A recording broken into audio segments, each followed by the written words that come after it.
Hey there and welcome back. Tonight we are following a name. One name, hyphenated and complicated, that connects a forbidden marriage in 1851 to a police arrest in 2026.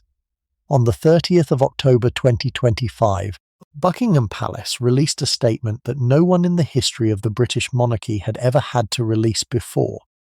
The king had initiated a formal process to strip his own brother of every royal title, honour and style that he had carried since birth.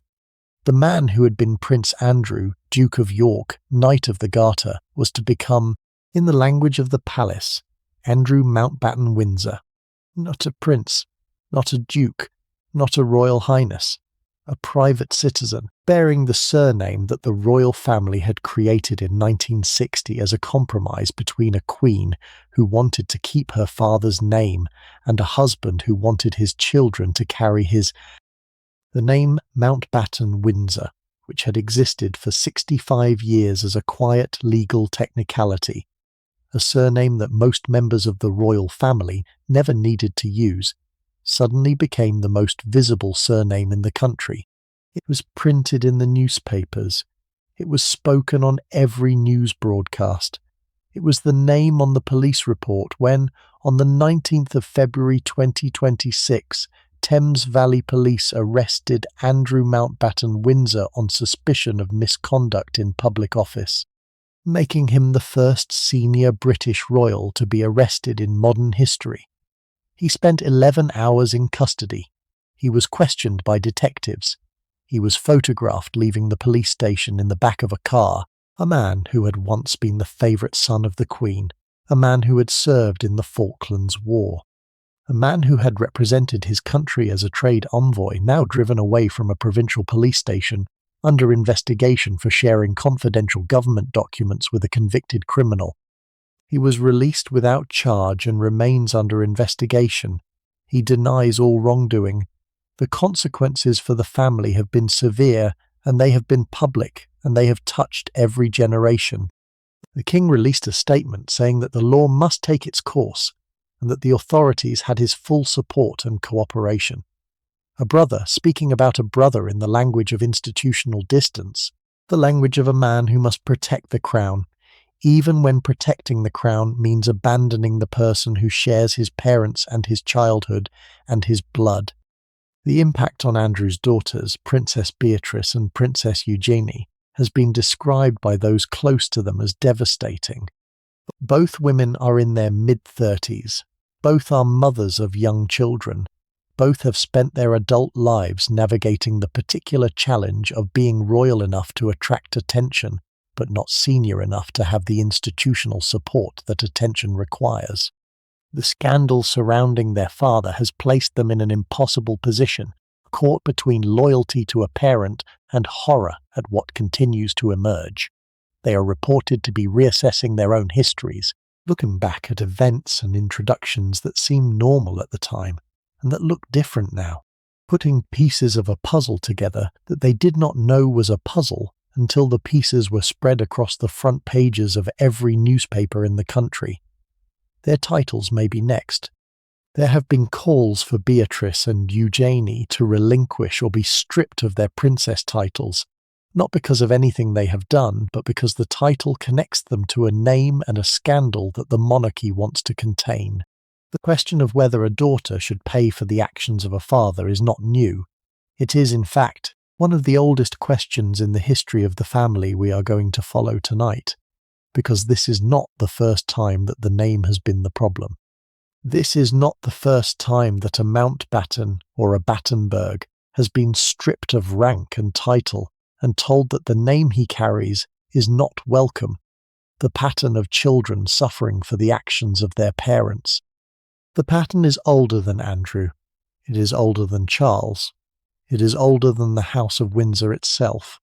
The name Mountbatten Windsor carries inside it the entire history of a family that climbed from nothing to the centre of the British crown, that has been, at every stage of that climb, haunted by scandal, by the question of whether they belonged, by the fear that what had been given could be taken away. A grandmother who was stripped of her rank because her blood was not royal enough. a grandfather who was stripped of his command because his birth was German, an uncle who was murdered, a father who was told his name was not good enough for his own children, and now a brother stripped of every title and honour, bearing the family name like a scar, the name itself becoming, for the first time in its history, a mark of disgrace rather than a mark of achievement.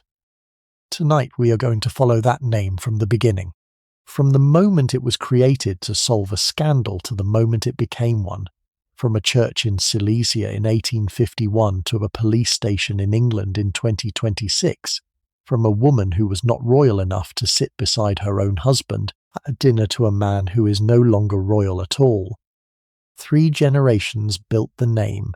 170 years of marriage, ambition, war, partition, and murder turned a minor German title into part of the British crown.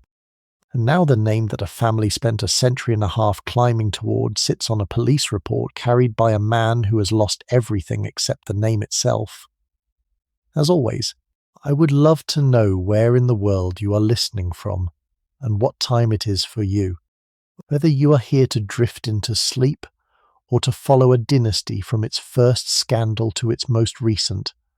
I am glad you are with me.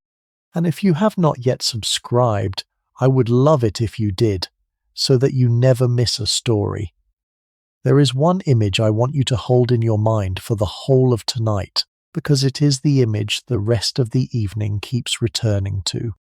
A small church in a city that, in 1851, is part of Prussian Silesia and is called Breslau, and that today, in modern Poland, is called Wrocław. The church is borrowed. The congregation is small. The bride is 6 months pregnant, and the groom has just been dishonourably discharged from the army of one empire and quietly disowned by the court of another. Outside, the autumn rain falls on the cobblestones in the way that autumn rain has always fallen on cobblestones in Central Europe, steady and indifferent. Inside, in the smell of incense and damp wool and the particular silence of a wedding nobody quite wants to admit is taking place, 2 people who have given up everything for each other are being married. They have no money. They have no home. They have no name that the world has agreed they are allowed to use. That moment, that small ceremony in a borrowed church on a wet October day, is the seed. Everything else in tonight's story grows from it. The naval officer broken by his own country in 1914, the Viceroy who divided India in 1947, the orange crate carrying a baby who would marry a future queen, the bomb in the fishing boat off the coast of Sligo, the police car driving away from a provincial English police station in February 2026. All of it begins with 2 people in a church in Breslau, with a child on the way, and the disapproval of every court in Europe pressing on the door behind them. Hold that image. We will keep coming back to it. Let us begin where the name begins. Not in England, not even in Germany exactly, but in the complicated, overlapping, intermarrying world of 19th century European royalty, where a family's position depended not on wealth or talent or achievement, but on blood. Pure blood, royal blood, blood that could be traced through an unbroken line of marriages between families of equal rank, each union sanctioned by protocol and recorded in the great genealogical registers that the courts of Europe maintained with the obsessive precision of cattle breeders, tracking a bloodline. The Grand Duchy of Hesse sat in the middle of Germany, a small state with a small court and a ruling family that punched above its weight through marriage. The Hessian princesses were famous across Europe. They married into Russia, into Britain, into Sweden, into Spain. They were beautiful, and they were available, and they were exactly royal enough to be useful, without being so royal that they were difficult. A Hessian princess was the perfect diplomatic currency, and the duchy spent its daughters the way a merchant spends gold, carefully and strategically and always with an eye on the return. Prince Alexander of Hesse and by Rhine was the 3rd son of Grand Duke Ludwig II. He was handsome and restless, and he had the particular disadvantage of being a younger son in a system that gave everything to the eldest and almost nothing to anyone else. The duchy would pass to his brother.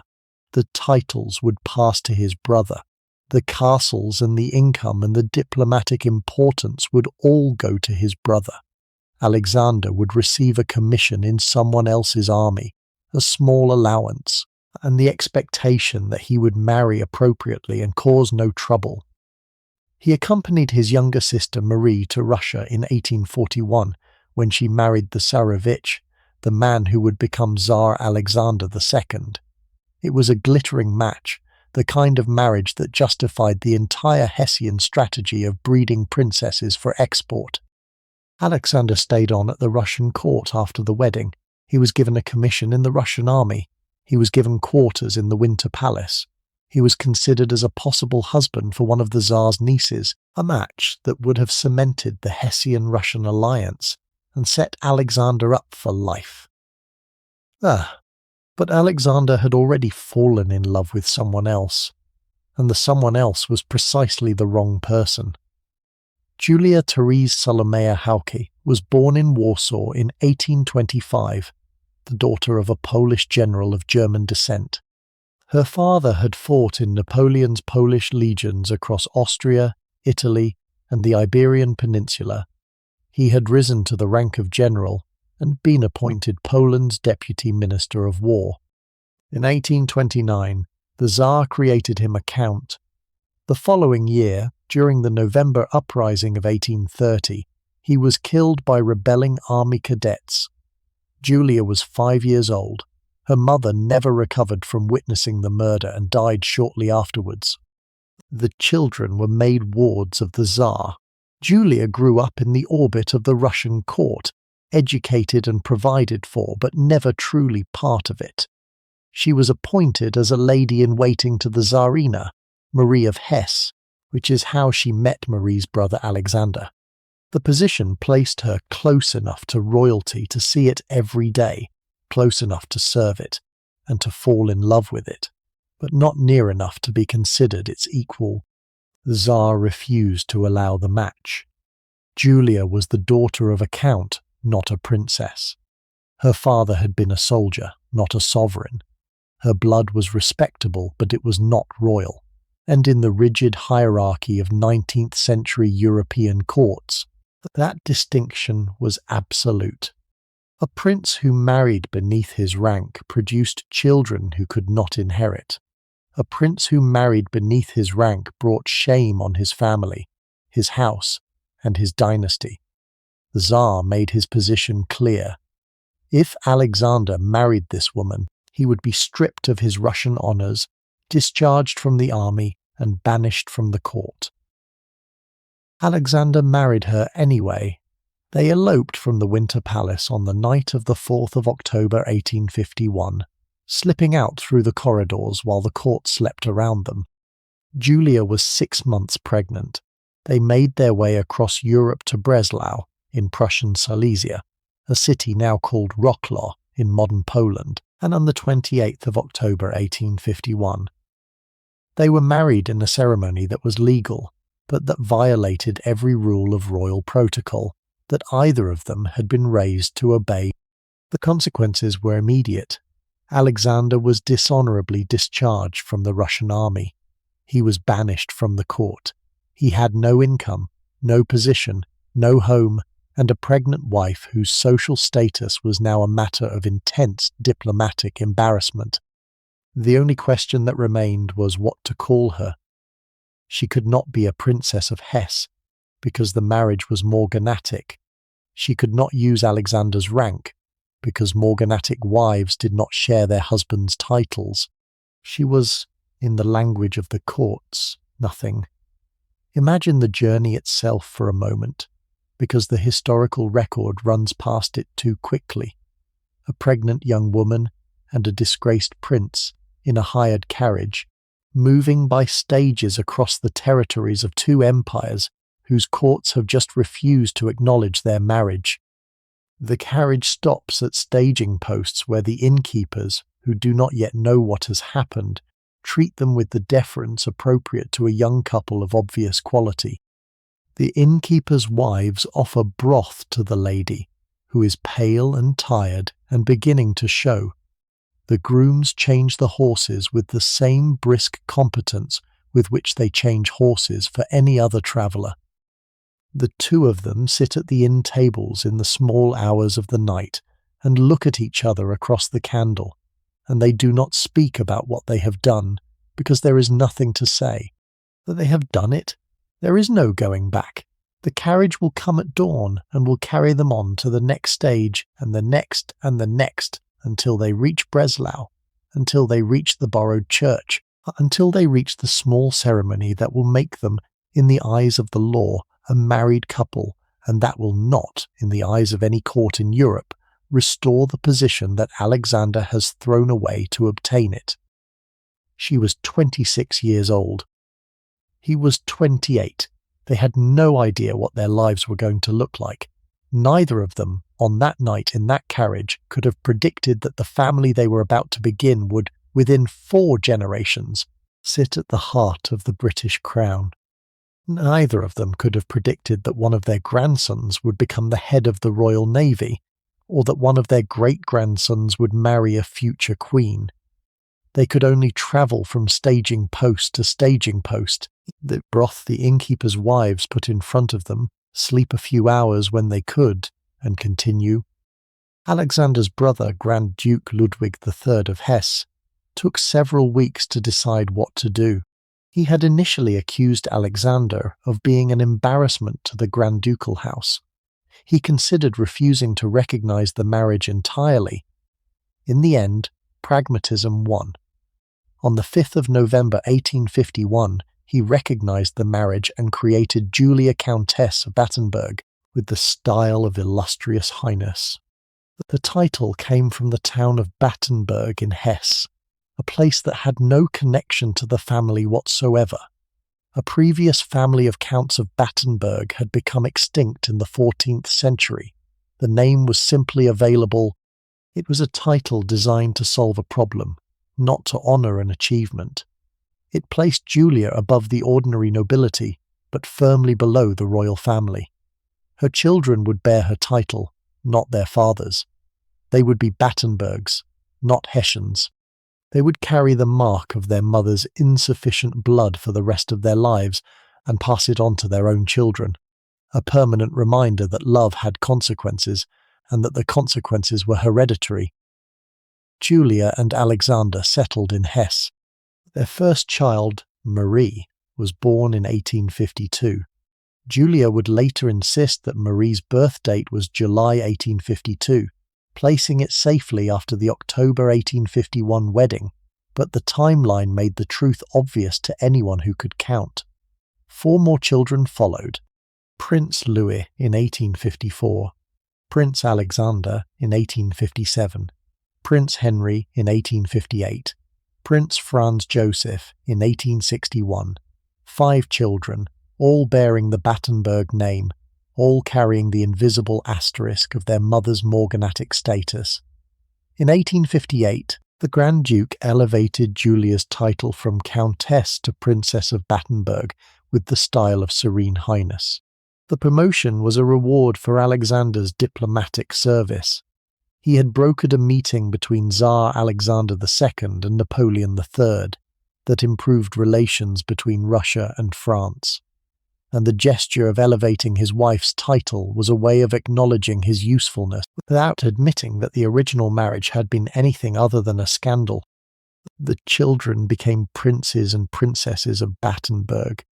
They were serene highnesses rather than royal highnesses, a distinction that sounds trivial but that determined everything about where they could sit, whom they could marry, and how they would be addressed for the rest of their lives. Julia herself remained an outsider. At court events, she was not permitted to sit beside her husband. She received invitations to dinners and receptions, but she was seated according to her own rank, not his, which placed her at a considerable distance from the head of the table. She was publicly acknowledged as his wife, and privately treated as his mistake. The humiliation was constant, and it was structural. It was built into the seating plan and the order of precedence and the forms of address, and it followed her through every room she entered and every event she attended for the rest of her life. She bore it. She raised her children. She ran her household at Heiligenberg Castle near Jugenheim, a property that became the family seat, and she watched as her sons grew up and began to make their own way in a world that had been designed to exclude them. The Battenberg children could not inherit the Grand Duchy. They could not marry into the highest tier of European royalty without special dispensation. They were, in the language of the courts, not quite royal, but they were close. They could see the throne from where they stood, near enough to understand how the system worked, near enough to learn that if they could not enter the highest rooms through the front door, they would have to find another way in. Julia died at Heiligenberg Castle on the 19th of September 1895, at the age of 69. By the time she died, she had lived to see something remarkable. 4 of her 5 children had either mounted a throne or married into one. Her son Alexander had become the sovereign prince of Bulgaria. Her son Henry had married Princess Beatrice, the youngest daughter of Queen Victoria herself. Her son Louis had joined the British Royal Navy and married Queen Victoria's granddaughter. The woman who had not been royal enough to sit beside her own husband at dinner had produced children who sat beside queens. Queen Victoria's correspondence shows a consistent respect and fondness for the Battenbergs. The queen who ruled the largest empire the world had ever seen admired the woman who had sacrificed everything for love, and then spent the rest of her life quietly proving that she deserved to be where she was. It was perhaps the first sign that the Battenbergs understood something that other families did not, that the system could be climbed, that the rules could be bent, that a family with ample ambition, real charm, and the right strategic marriages could start at the bottom and end at the top. Julia's eldest son, Prince Louis of Battenberg, was the one who would take the dynasty furthest. Born in 1854 in Graz, Austria, where his father was stationed with the army, Louis grew up between military postings and the estate at Heiligenberg. He was tall and handsome, and he had the natural confidence of a man who knew that he was almost royal, which is in some ways a more useful quality than being actually royal, because it combines the bearing of a prince with the hunger of an outsider. Louis decided early that his future lay not in Germany but in Britain. The connection was already there. His father's people had intermarried with the British royal family through Queen Victoria's daughter, Princess Alice, who had married the Grand Duke of Hesse. Louis's mother, the former lady-in-waiting from Warsaw, had given him a title that opened doors in Hesse, but not much further. Britain, however, offered something that Germany did not: meritocracy, or at least the appearance of it. The Royal Navy accepted foreign-born officers. It judged them, at least in theory, on their seamanship rather than their bloodline. And it offered a career path that could take a serene highness from a minor German duchy all the way to the top of the most powerful navy in the world. Louis became a naturalized British subject at the age of 14 and entered the Royal Naval College as a cadet in 1868. He spoke with a German accent. He carried a German title. He bore a name that most British sailors could not pronounce. The other cadets looked at him the way British schoolboys have always looked at foreigners, with a mixture of curiosity and suspicion, and the instinctive cruelty of children who sense that someone does not quite belong. None of this stopped him, because he was good. He was very good. He rose through the ranks with a steady competence that impressed his superiors and silenced, or at least quietened, the whispers about his foreign origins. He served on ships across the globe, from the Mediterranean to the Far East, learning the trade of seamanship, not in a classroom, but on the decks of warships where the wind could knock a man off his feet, and the sea could swallow a ship in minutes. He learned navigation and gunnery and the complex art of commanding men who were older and more experienced than himself.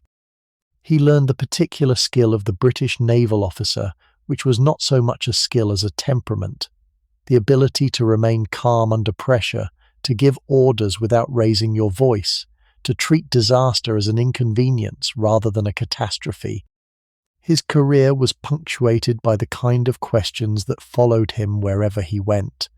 When he was appointed to HMS Dreadnought in the Mediterranean, an Irish nationalist member of Parliament stood up in the House of Commons and asked what special qualifications had entitled a foreigner to be promoted over the heads of some 30 British officers.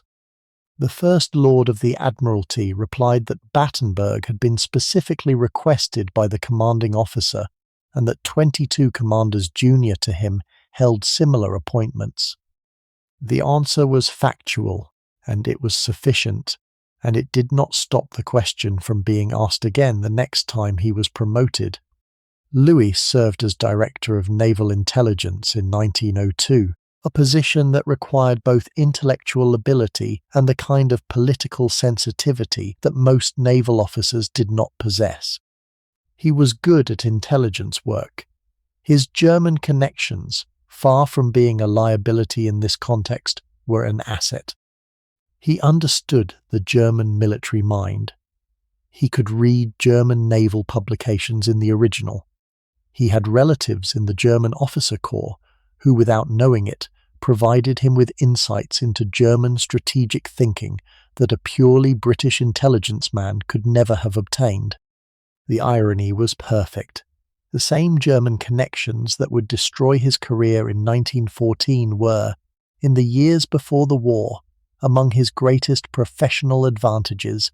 He rose to Rear Admiral, to Vice Admiral, to Commander of the Atlantic Fleet.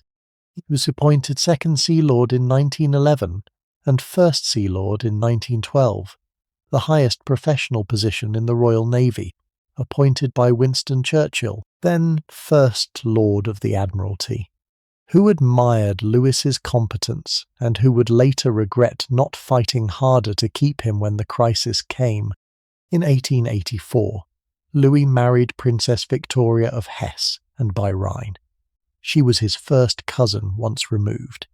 She was also the granddaughter of Queen Victoria, which made the marriage a triumph of Battenberg's strategy.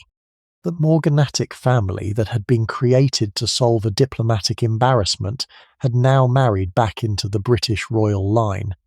The blood that had been declared insufficient in 1851 was now mingling with the blood of the woman who ruled a quarter of the Earth's surface. Victoria was intelligent, serious, and practical. She had been born at Windsor Castle and raised in the intimate circle of her grandmother's court. She understood the mechanics of royal life with the instinctive fluency of someone who had grown up inside them. She also understood that her marriage to Louis was, in the eyes of some, a step down. A granddaughter of Queen Victoria marrying a Battenberg was not quite the same as marrying a Romanov or a Hohenzollern. The distinction was subtle, but it was real, and Victoria spent the rest of her life navigating it with a combination of dignity and steel that her descendants would inherit. They had 4 children. Princess Alice was born in 1885 at Windsor Castle, delivered in the rooms that her mother had known since childhood, surrounded by the familiar sounds of the English court that would become her home and her inheritance. Princess Louise followed in 1889. Prince George arrived in 1892, and Prince Louis, the baby of the family, the one they called Dickie, was born on the 25th of June 1900 at Frogmore House in the grounds of Windsor. It was the last summer of the Victorian age, the last months of the old Queen's life, and a world about to change beyond recognition. The household moved between naval bases and country estates with the regularity of a military operation, which is essentially what it was. Victoria managed the domestic arrangements with the same precision that Louis brought to his command at sea. She packed trunks, organised governesses, coordinated the children's education across multiple countries and languages, and maintained the social connections that a household of their position required. The letters and the visits and the carefully calibrated courtesies that kept them in the orbit of the British royal family without presuming to be part of it. Victoria's letters, which survive in the family papers in considerable quantity, are one of the great unread archives of late Victorian and Edwardian royal life. She corresponded with her sister Ella, who had married a Russian Grand Duke, with the easy directness of two sisters who had grown up together at Darmstadt. She wrote to her grandmother Queen Victoria with the careful deference that the matriarch required, and the genuine affection that they had built up over years of summer visits to Balmoral and Osborne.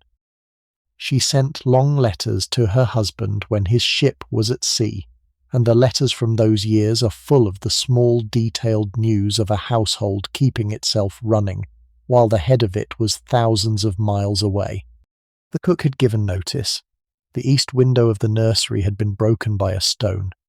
Princess Alice had had a bad night with her ear infection. Dickie had finally said his first word, which was, characteristically, no. She wrote also with a steady political intelligence that the courts of Europe gradually came to recognise. She had opinions about the men her relatives were marrying. She had opinions about the policies the various governments were pursuing. She had opinions about the management of the British Navy that her husband would shortly head, and she expressed those opinions in private letters to people who were in a position to act on them. She did not seek attention. She did not appear in the newspapers. But she was, in the small private network of the European royal cousinage, one of the more incisive minds of her generation, and her descendants, who would inherit her thoroughness and her intelligence, would credit her, when they spoke of her at all, with having taught them how to think clearly under pressure. The children grew up bilingual, speaking English and German with equal fluency, moving between the two cultures with the easy adaptability that children of diplomatic families develop naturally. They spent summers at Heiligenberg, the family castle in Hesse, where the gardens ran down to the valley and the rooms smelled of old wood and lavender and the particular musty warmth of a house that had been closed all winter.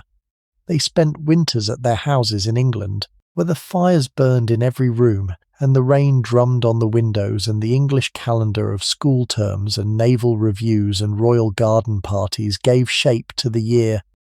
What that bilingual childhood meant, in practice, was a doubleness that none of them ever entirely shed. They prayed in English and quarrelled in German. They summered in Hesse among cousins who would grow up to wear the field grey of the Kaiser's empire, and they wintered in England among cousins who would grow up to fight it. To be a Battenberg child in those years was to belong everywhere and nowhere at once, perfectly at home in two countries that were drifting, season by season, toward the war that would force every one of them to choose. The choosing, when it came, would cost more than any of them could yet imagine, but in the long Edwardian summers before it, the doubleness felt less like a danger than a gift, the natural condition of a family whose map of the world was drawn in marriages rather than in borders. These 4 children would each play a role in the story that followed. Alice would marry a prince of Greece and become the mother of Prince Philip. Louise would become the Queen of Sweden, marrying the future Gustav VI Adolf in 1923 and bringing the Battenberg line into the Scandinavian royal family. George would inherit the marquisate that his father would eventually receive and would live a quieter life than his siblings, managing the family's affairs with a competence that attracted none of the attention that his younger brother craved. And Dickie, the youngest, the most ambitious, the most charming, the most reckless, would become the most famous Mountbatten of them all. But that name, Mountbatten, did not exist yet. In 1900, when Dickie was born, the family was still called Battenberg. They were still Serene Highnesses. They were still carrying the mark of Julia Hauke's insufficient blood. The transformation that would turn them into Mountbattens, and eventually into the Mountbatten Windsor family, was still 17 years away, and it would take a world war to make it happen. Alice, the eldest daughter, was beautiful in a way that photographs from the era struggle to capture. She had dark eyes, strong features, and a quality of stillness that people noticed in a room. She was also profoundly deaf, a condition that she had lived with since childhood, and that she managed with a combination of lip reading and fierce concentration that exhausted her by the end of every social event. The deafness was a secret that the family guarded carefully. In a world where a royal woman's value was calculated partly on her physical perfection, any visible disability was a liability. In 1903, Alice married Prince Andrew of Greece and Denmark at a ceremony in Darmstadt that brought together the scattered branches of the European royal family in one of the last great gatherings of the old world. The cathedral was filled with uniforms and tiaras and the soft rustling of silk gowns.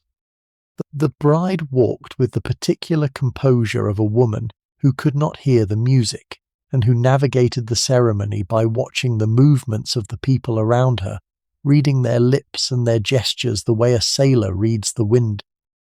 The match was respectable without being spectacular. Andrew was the seventh child of King George I of Greece, a Danish prince who had been elected to the Greek throne in 1863 in one of those arrangements that 19th century European diplomacy produced with bewildering frequency. The Greek throne had been empty. The great powers had needed someone to fill it, and a Danish prince who was young enough to be malleable and connected enough to be useful had been selected from the catalogue of available royalty and installed in Athens like a piece of furniture in a room he had never visited. Andrew was handsome and charming and not particularly wealthy. Greece was a kingdom of modest means and chronic political instability, and a younger son of the Greek king could expect a military career, a reasonable income, and the permanent anxiety of living in a country where the monarchy's survival was never guaranteed for more than a few years at a time. But Alice loved him, and in the economy of Battenberg marriages, love was permitted as long as the match was dynastically useful, which this one was. The marriage connected the Battenbergs to the Greek and Danish royal houses, adding another strand to the web of relationships that the family was building across Europe. Alice moved to Athens. She learned Greek, reading the lips of her Greek tutors with the same fierce concentration that she brought to everything.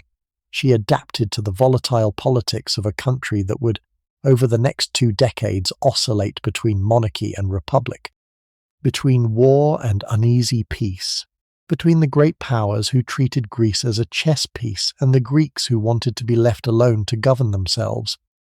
The house in Athens was grand by Greek standards and modest by the standards Alice had grown up with. The rooms were high-ceilinged and cool in summer, cold in winter, furnished with a mixture of European antiques and the particular slightly shabby grandeur of a court that had more prestige than money. Alice managed the household with the efficiency of her mother, keeping the accounts balanced and the servants organised and the social calendar running smoothly, all while managing the particular challenges of a profound deafness that she continued to conceal from all but her closest family. Alice and Andrew would have 5 children, 4 daughters, Margarita, Theodora, Cecily and Sophie, followed by, in 1921, a son. The son was born on a dining room table on the island of Corfu, in a villa without electricity or hot running water, while his father faced a military tribunal that could have ended in his execution.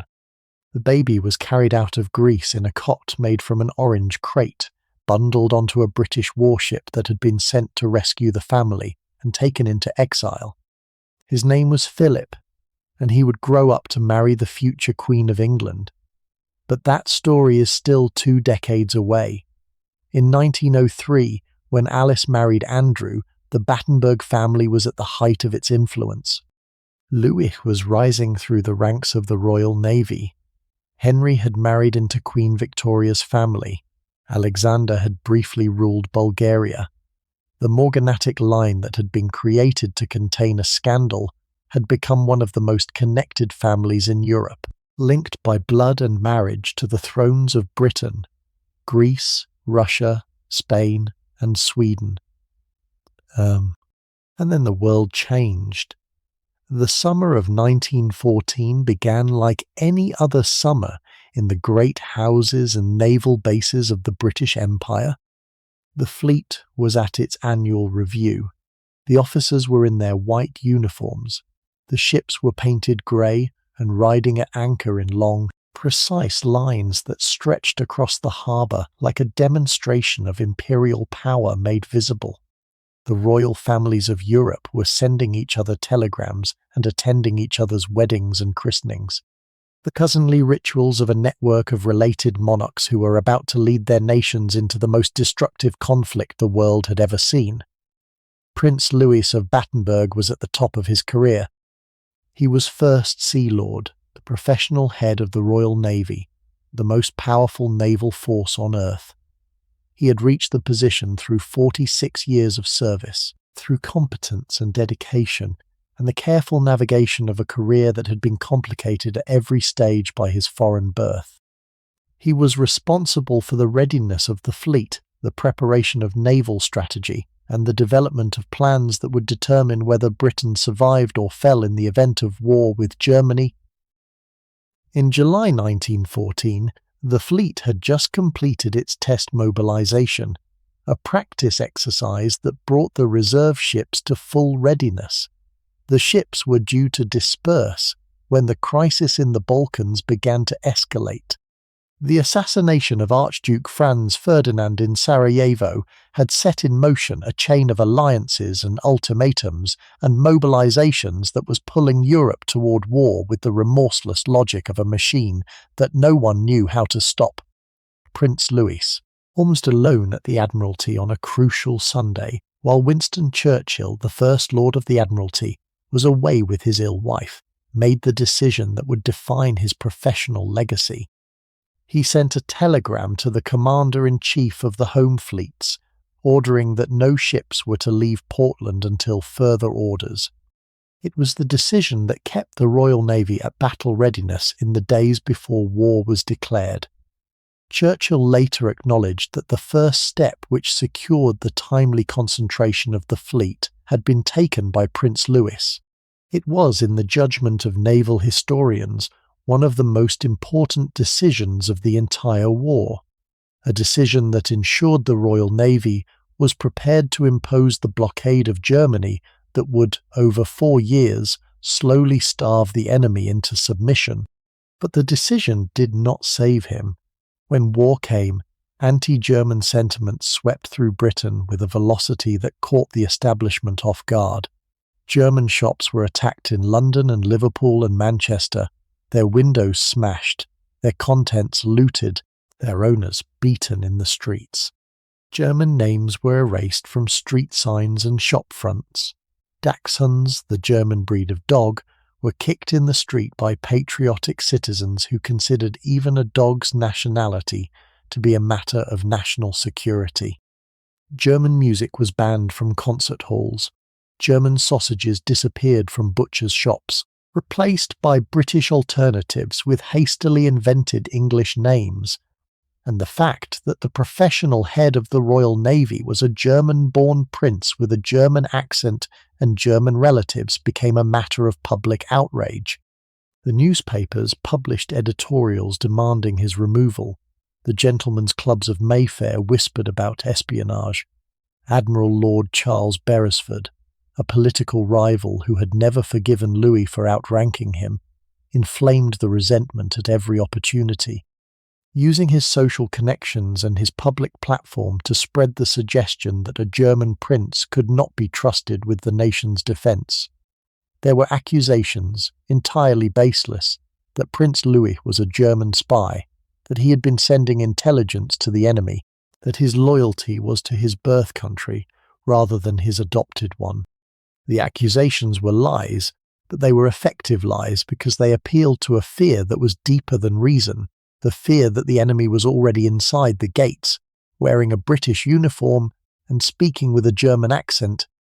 On the 29th of October 1914, less than 3 months after the war began, Prince Louis submitted his resignation to Churchill.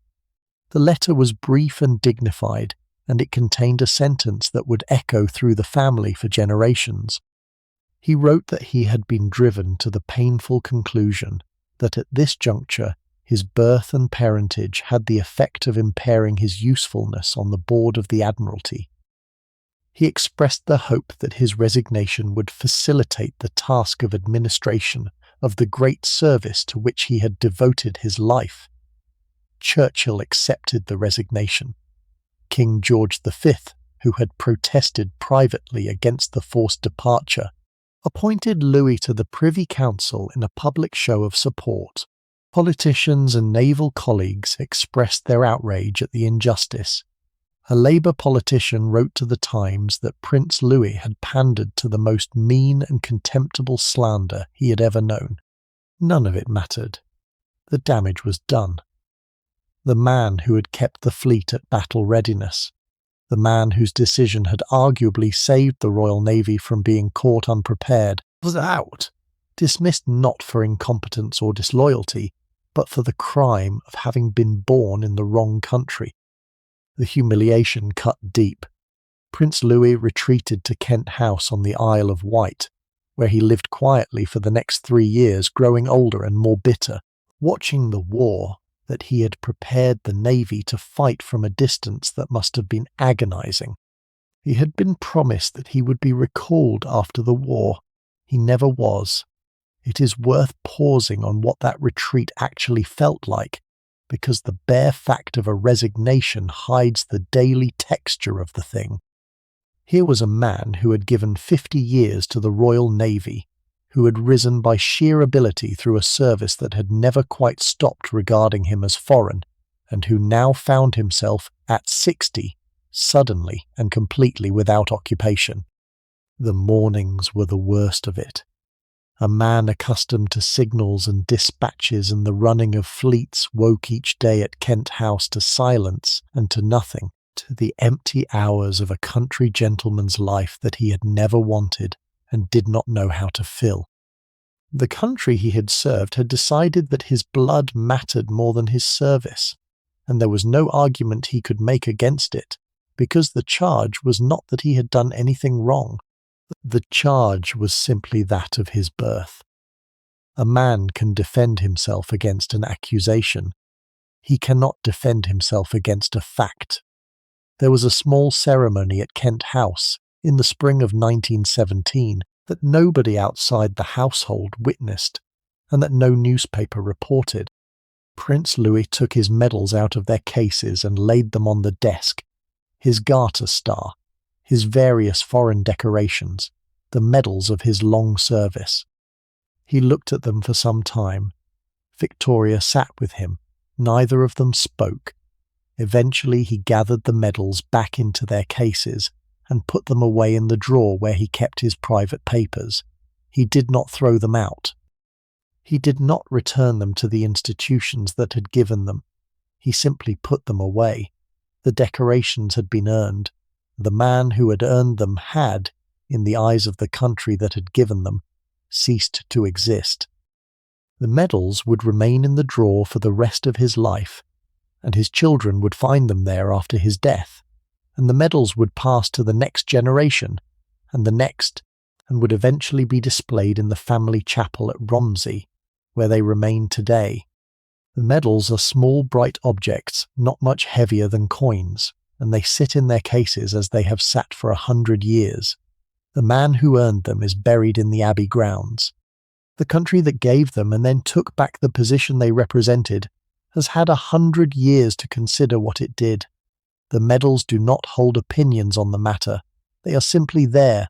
They wait, in the careful glass cases of the family chapel, for visitors who do not always know what they are looking at, and the visitors pass through and read the small printed labels and move on, and the medals remain. And then in 1917, the war forced a transformation that went far beyond one man's career. King George V, himself a member of the House of Saxe-Coburg and Gotha, decided that the time had come to purge the British royal family of its German connections. The decision was prompted partly by public pressure, and partly by the German bombing raids on London, which had been carried out by aircraft called Gothas, a name that was identical to the king's own dynastic title. The coincidence was too painful to ignore. On the 17th of July 1917, the king issued a proclamation declaring that the royal house would henceforth be known as the House of Windsor. All members of the extended royal family who held German titles were asked to relinquish them and adopt new surnames. The text turned into the Cambridges. The Schleswig-Holstein, Sonderburg, Glucksburgs were quietly absorbed into the broader Windsor identity, and the Battenbergs became the Mountbattens. The name was a literal translation. Batten is the German word for the English word mount, and Berg is the German word for mountain. Battenberg became Mountbatten, the German castle replaced by an English hill, the foreign syllables smoothed into something that sounded as though it had always belonged on this island. Prince Louis of Battenberg was made the Marquis of Milford Haven. His wife Victoria took the rank of Marchioness. Their children traded their German titles for British courtesy titles and their German surname for an invention of this new country. The transformation was practical and it was permanent, and it was in its own way a kind of death. The Battenberg surname had been created in 1851 to solve the problem of Julia Hauke's insufficient blood. It had been carried by 5 children and their descendants through 6 decades of European history. It had been borne by a sovereign prince of Bulgaria, by a son-in-law of Queen Victoria, by a first sea lord of the Royal Navy. Now it was gone, replaced by one that sounded English because it was designed to sound native, a word that concealed its origins as deliberately as a forged passport conceals a true identity. Der Eigen. The emotional cost was enormous, though it was borne in the manner of the country, which is to say silently. For Prince Louis, the change came on top of the forced resignation, a second humiliation that stripped away the last visible connection to the identity he had been born with. He had given the Royal Navy 46 years of his life. He had become more loyally British than most Englishmen. He had married Queen Victoria's granddaughter and raised his children to speak it as their first language and to think of themselves as British. And now the country he had served was telling him that even his name was not English enough. That Battenberg, the surname his mother had been given because her own name was not good enough, was itself not acceptable for the new world that the war was creating. For the children, the change was easier in some ways and harder in others. They were young enough to adapt. George was 25, Alice was 32, Louise was 28, and Dickie was 17. They had grown up between 2 cultures, and the loss of the German half of their identity was painful but not devastating. What hurt more was what the name change represented. It was an admission that the family had been tolerated rather than accepted, that the British establishment had allowed the Battenbergs into its ranks on sufferance, and that the sufferance had been withdrawn the moment it became inconvenient. For the children there was a doubled grief in it, sharper than they showed. They had been born to one name and were now to carry another, and the new one, however cleverly translated, was an admission, a thing put on to make them more acceptable to the country that was meant to be their own. A child understands that kind of message without being told it in words. It is the message that some part of what you are is a problem to be managed. The Mountbatten children carried that knowledge quietly into their adult lives, and it shaped them in ways they did not always recognize, into people who would spend a great deal of effort proving that they belonged, that the name was earned, that the family was not, in the end, something the country had merely agreed to tolerate. The day the proclamation was published, Prince Louis sat in his study at Kent House on the Isle of Wight and read it in the day's paper the way every other man in the country read it. There was no telephone call. There was no private notification. There was no acknowledgement from the palace that the man whose family was being renamed had given his life to the institution that was now renaming him. He read about his own transformation in the same column of newsprint that announced the renaming of his cousins and his nephews, and the small distant relations he had not seen in years. The cup of tea on the desk in front of him grew cold. The clock in the hall ticked. The morning light came through the window in the slow, patient way of an English summer morning, and Prince Louis, who had been Prince Louis of Battenberg since 1854, who had been First Sea Lord of the Royal Navy 3 years earlier, who had been the most senior naval officer in the most powerful navy in the world, sat in his study and absorbed the news that he was now somebody else.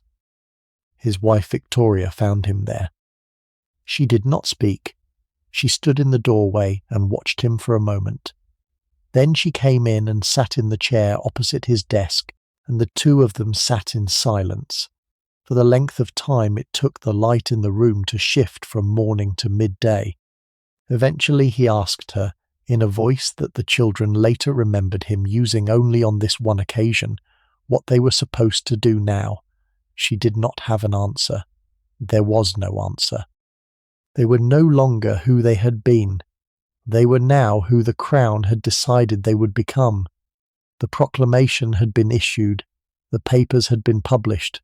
Their cousins and their nephews had been renamed alongside them. There was nothing to do except absorb it, and to begin, in the small ways that life requires, to learn the new name and the new title and the new shape of the life that had been imposed on them without their consultation. Victoria reached across the desk and took her husband's hand. He did not look at her. He looked for a long time at the day's newspaper, and the children, who were elsewhere in the house, and who would later piece this scene together from the fragments of family memory, would understand, when they were older, that they had been raised by parents whose identity had been administratively rearranged by an act of the state, and who had borne the rearrangement with the silent dignity that was the only resource the era had given them for such losses. Prince Louis accepted the change with the same dignity with which he had accepted his forced resignation. He did not complain publicly. He did not refuse. He understood, as his mother Julia had understood before him, that survival in the world of royalty required flexibility, that the name mattered less than the position, and that a family that could reinvent itself was a family that could endure. He was created Marquess of Milford Haven, a title that bound him to a Welsh port rather than a German castle, an English peer in place of a German prince. Victoria took the matching title, and so the change was complete. The Battenbergs, brought into being in the first place because a woman was not royal enough to carry a better name, were now Mountbattens, a family whose very name was a bridge between two languages and two worlds, a name that sounded as though it had always existed, and that had in fact been invented on a single day to solve a single problem. He died in 1921, 4 years after becoming the Marquess of Milford Haven. He was 67. The cause was heart failure, but those who knew him believed that the real cause was the accumulated weight of what had happened since 1914, the resignation, the name change, the retreat to the Isle of Wight, the long seasons of watching the war from a distance, while younger men commanded the ships he should have been commanding. The navy that had dismissed him in 1914 honoured him in death with the full ceremonies that his rank deserved, the ceremonies that his service had earned, and that his birth had nearly denied him. The obituaries praised his seamanship, his loyalty, his 46 years of devoted service to the Crown. They did not mention that the Crown had repaid that service by forcing him out of his office because his parents had spoken German. His wife Victoria survived him by nearly 30 years, dying in 1950, long enough to see her grandson Philip marry the future Queen, long enough to see the family's name restored to something approaching the position that her husband had lost. She was a formidable woman, the Dowager Marchioness, and she carried the memory of what had been done to her husband with a quiet fury that never fully subsided. She had been a princess of Hesse, a granddaughter of Queen Victoria. She had married beneath her rank by some calculations, when she married a Battenberg, and she had watched as the country that her grandmother had ruled stripped her husband of his position and his name and left him to die in quiet obscurity on the Isle of Wight. The injustice of it sustained her anger for decades, and the anger sustained her determination that the family would recover what it had lost. His youngest son was 21 years old when his father died. Dickie Mountbatten, as he was now called, had entered the Royal Naval College at Osborne on the Isle of Wight in 1913, when he was still Dickie Battenberg, when his father was still First Sea Lord, when the family name was still German and the world was still at peace. He had watched his father's humiliation from the particular vantage point of a 13-year-old boy at naval school, surrounded by the sons of the men who had forced his father's resignation. The experience marked him. It gave him an ambition that was fiercer than ordinary ambition, because it was fueled by a grievance, by the knowledge that his family had been wronged, by the determination that what had been taken from his father would be restored with interest, by his son. Dickie's room at Osborne, on the night the resignation was announced, was at the end of a corridor of identical small rooms in which the sons of admirals and generals slept and dreamed and prepared themselves for careers that would, in due course, replicate the careers of their fathers. The boys had been told the news at supper. The headmaster had stood at the high table and read the announcement in the careful, neutral voice that institutions use when they want to communicate that something has happened and that nothing further will be said about it. Dickie had eaten his supper. He had walked back to his quarters. He had closed the door. He had not cried, because crying was a thing that boys at naval colleges in 1914 did not do, but he had sat on his bed in the small, cold room and felt the shape of his life rearrange itself around the news. His father had been the most senior officer in the Navy he was being trained to enter. His father had been pushed out of that Navy because of his accent and his name. The boys around him in the corridor were the sons of the men who had pushed his father out, or who had done nothing to defend him, or who had quietly applauded the result.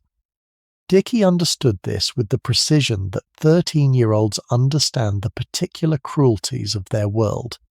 He understood also that he was now the boy whose father had been forced out, and that this would follow him through every classroom and corridor and dormitory for the remainder of his time at the school and probably beyond it. He understood that the path he had been planning, the simple, respectful imitation of his father, was now closed. The path that remained, the path he would now have to find for himself, was a path that involved becoming so successful, so visible, so undeniable that the men who had broken his father would be forced to acknowledge the family they had wronged. He did not articulate any of this in those words at the age of 13. The decision was made below the level of articulation in the part of a person where the deepest commitments are formed in the youngest years and where they remain, unexamined and unalterable, for the rest of life. The corridor outside his door was quiet. The other boys had gone to bed. Dickie sat on the edge of his cot, in the cold uniform of an English naval cadet, and made a private promise to a father who was at that moment on the Isle of Wight, sitting alone in a study he could no longer leave with dignity. The promise was not in words. It was in the set of the boy's jaw and the focus in his eyes, and the slow, steady rearrangement of every ambition he had not yet had time to form. He would not let this stand. He did not yet know how. He had a lifetime to work it out. Dickie Mountbatten was tall and good-looking, and he had a confidence that struck some people as charm and others as arrogance. He had served on HMS Lion as a midshipman during the war and had seen action at 17. He had completed his training at Dartmouth and Keyham and emerged as a competent young naval officer with a famous name, a modest income, and an appetite for advancement that made his contemporaries uneasy. He was conscious of his family's diminished status. The Mountbattens were still connected to every royal house in Europe, but the connections had been loosened by the war, by the name change, by the fall of the German, Russian, Austrian and Ottoman empires that had been the family's natural habitat. The web of cousinships that had sustained the Battenbergs for 3 generations was fraying. The thrones that the family had married into were disappearing. His cousin the Tsar had been murdered in a cellar in Yekaterinburg. His relatives in Germany had been stripped of crowns. The old world of interconnected royalty, the world in which Julia Hauke's children had climbed from obscurity to power, was collapsing around them. Dicky understood that the new world would require a different strategy. Marriages into reigning houses were no longer sufficient because there were fewer reigning houses to marry into. The family needed a new kind of alliance, one that combined royal connections with modern wealth, social influence with financial power.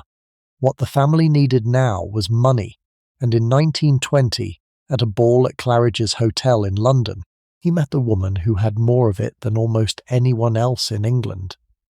Edwina Cynthia Annette Ashley was the elder daughter of Wilfrid Ashley, later the first Baron Mount Temple, and through her father, a great-granddaughter of the 7th Earl of Shaftesbury, the Victorian reformer whose campaigns against child labour had made his name a synonym for moral seriousness.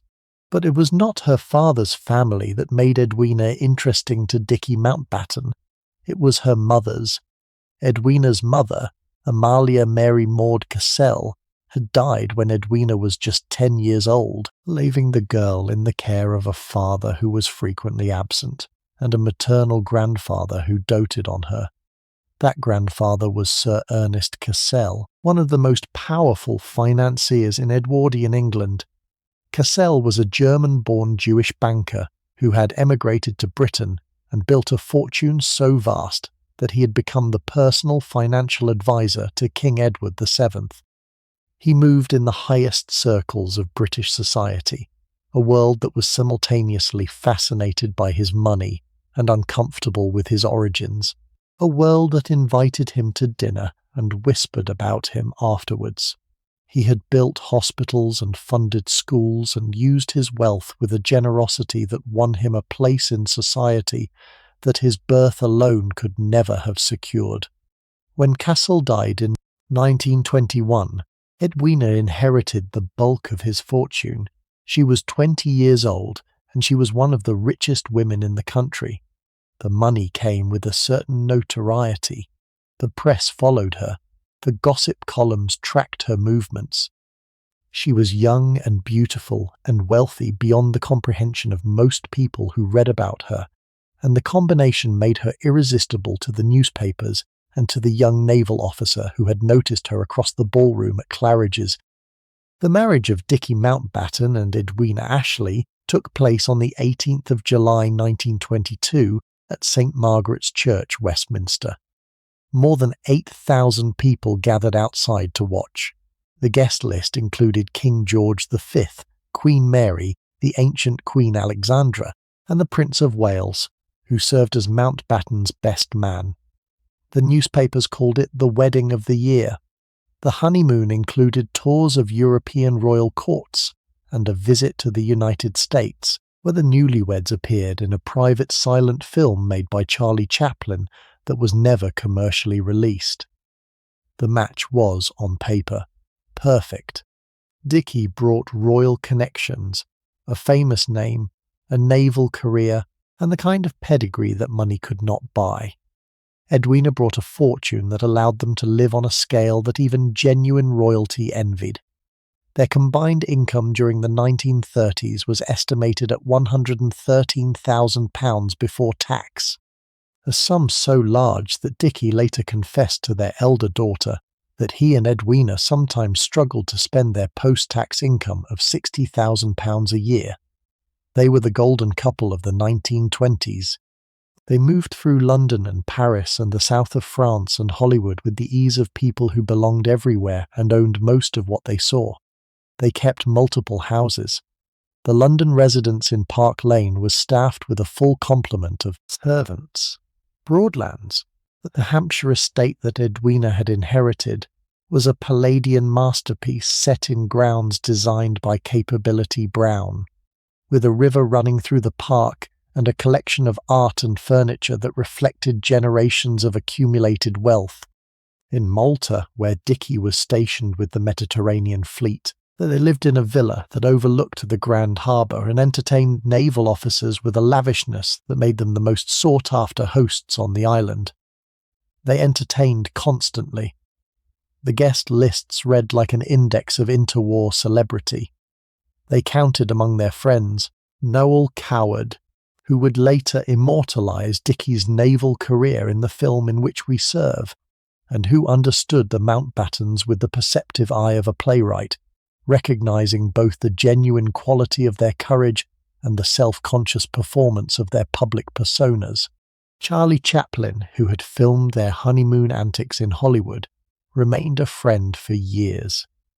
Douglas Fairbanks and Mary Pickford hosted them in Beverly Hills. The Aga Khan invited them to race meetings.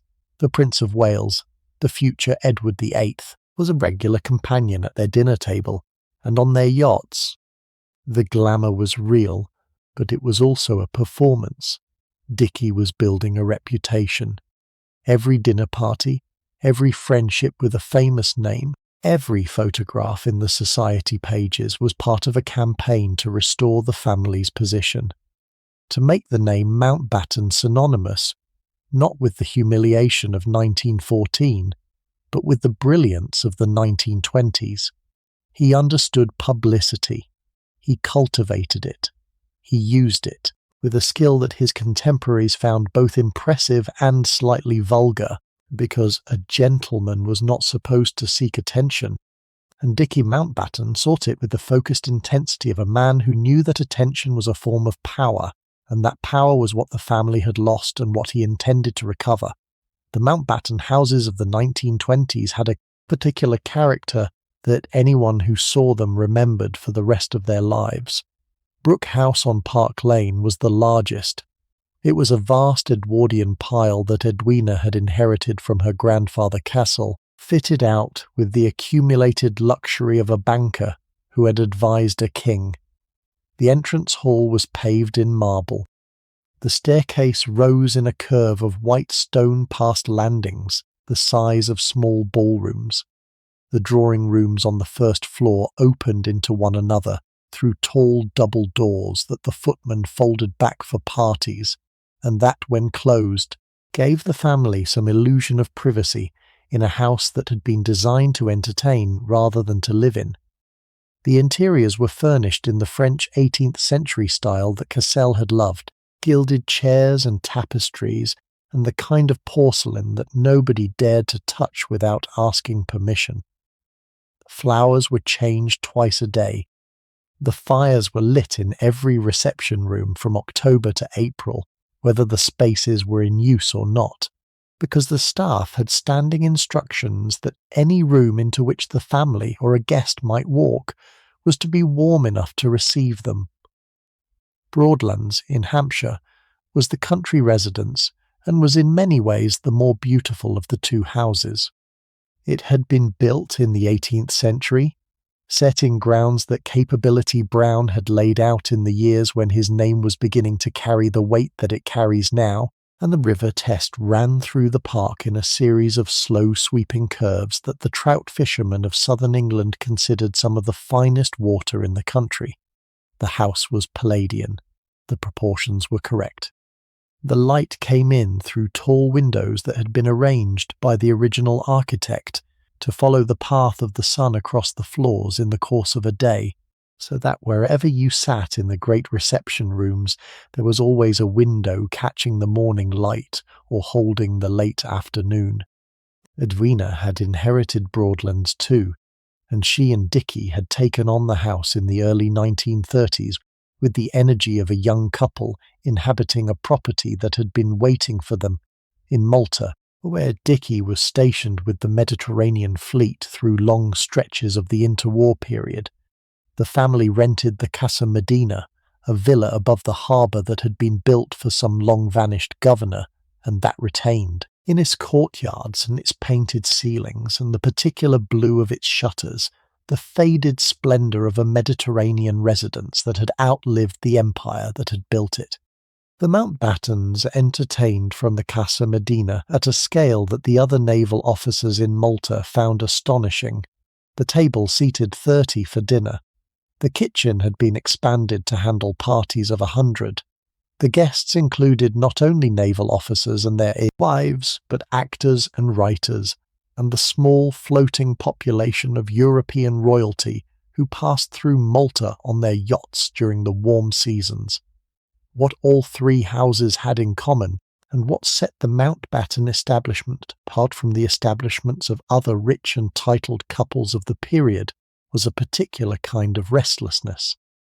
The houses were always on the verge of a party. The staff were always preparing for arrivals. The guest bedrooms were always being made ready for the next visitor. Edwina did not believe in empty houses, and Dicky did not believe in private evenings. The doors were open, the lights were lit, the servants were on their feet, and the family, when it was at home, was always also on stage, for performing the kind of brilliant continuous hospitality that turned every dinner into a piece of social theatre and every weekend into a small assembled court. The cost of this style of life was not only financial, though it was certainly that. The cost was also human. The children grew up in houses that were never quiet. The servants worked hours that no labour code of the 20th century would have permitted. And the marriage at the centre of the establishment was kept in motion partly by the constant performance, the relentless presence of guests and engagements, and the need to be charming for one more dinner and one more weekend. The Mountbattens were, in a sense, performing their own marriage to themselves and to the world, and the performance, like all performances, came at a cost that was visible only when the curtain came down and the rooms emptied, and the two of them were left alone, finally, in a house that suddenly felt, to both of them, far too large for the people who actually lived in it. He was also a serious naval officer, more serious than the gossip column suggested. He specialised in signals and communications, the technical side of naval warfare that most of his socially prominent colleagues considered beneath them. He studied new technologies. He experimented with radio equipment.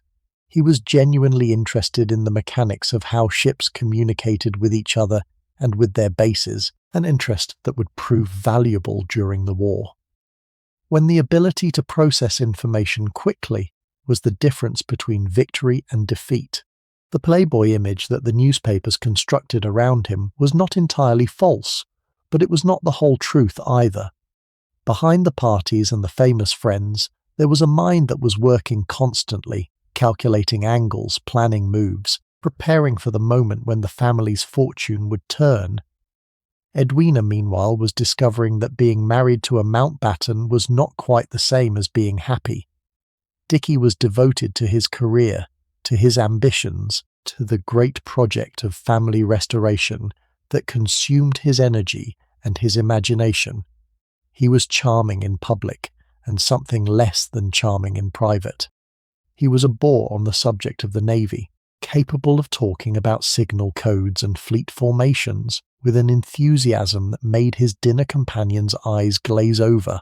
He was obsessive about protocol and precedence, and the precise arrangement of medals on a dress uniform. He was, in the language of the age, a frightful snob, and Edwina, who had grown up with more money than any title could provide, found snobbery about titles both amusing and tedious. What she was discovering beneath the glamour was the peculiar emptiness that waited for a clever, restless woman who had been given everything except a purpose. Edwina had more money than almost anyone in England. and no work that the world would let her do. She had a husband who adored her, and was at sea for months at a time. She had houses and servants, and an unbroken horizon of dinners and weekends and seasons. And she was, beneath all of it, profoundly bored, in the specific and corrosive way that able people are bored when their abilities have nowhere to go. The travelling came first, the restless circling of the globe. The attachments came after. They are easiest to understand not as appetites but as a search, the search of a woman looking everywhere for the thing that would make her days mean something, and not finding it for a long time, anywhere. The strains in the marriage appeared early. By 1925, 3 years after the wedding, Dickie learned that Edwina had become attached to another man. The discovery devastated him. He had expected loyalty, and the realization that his wife's affections had wandered shook the foundations of the partnership he had built so carefully. But Dickie Mountbatten was not a man who destroyed things that were useful to him, and Edwina was useful. Her money funded his lifestyle. Her social connections supported his career. Her intelligence and energy made her an asset at every diplomatic function and every official engagement. Divorce was unthinkable. The scandal would have destroyed them both. The Mountbatten name, so carefully rebuilt after the humiliation of 1914, would have been dragged through the courts and the newspapers, and the family's position, already precarious, would have collapsed entirely. So they negotiated.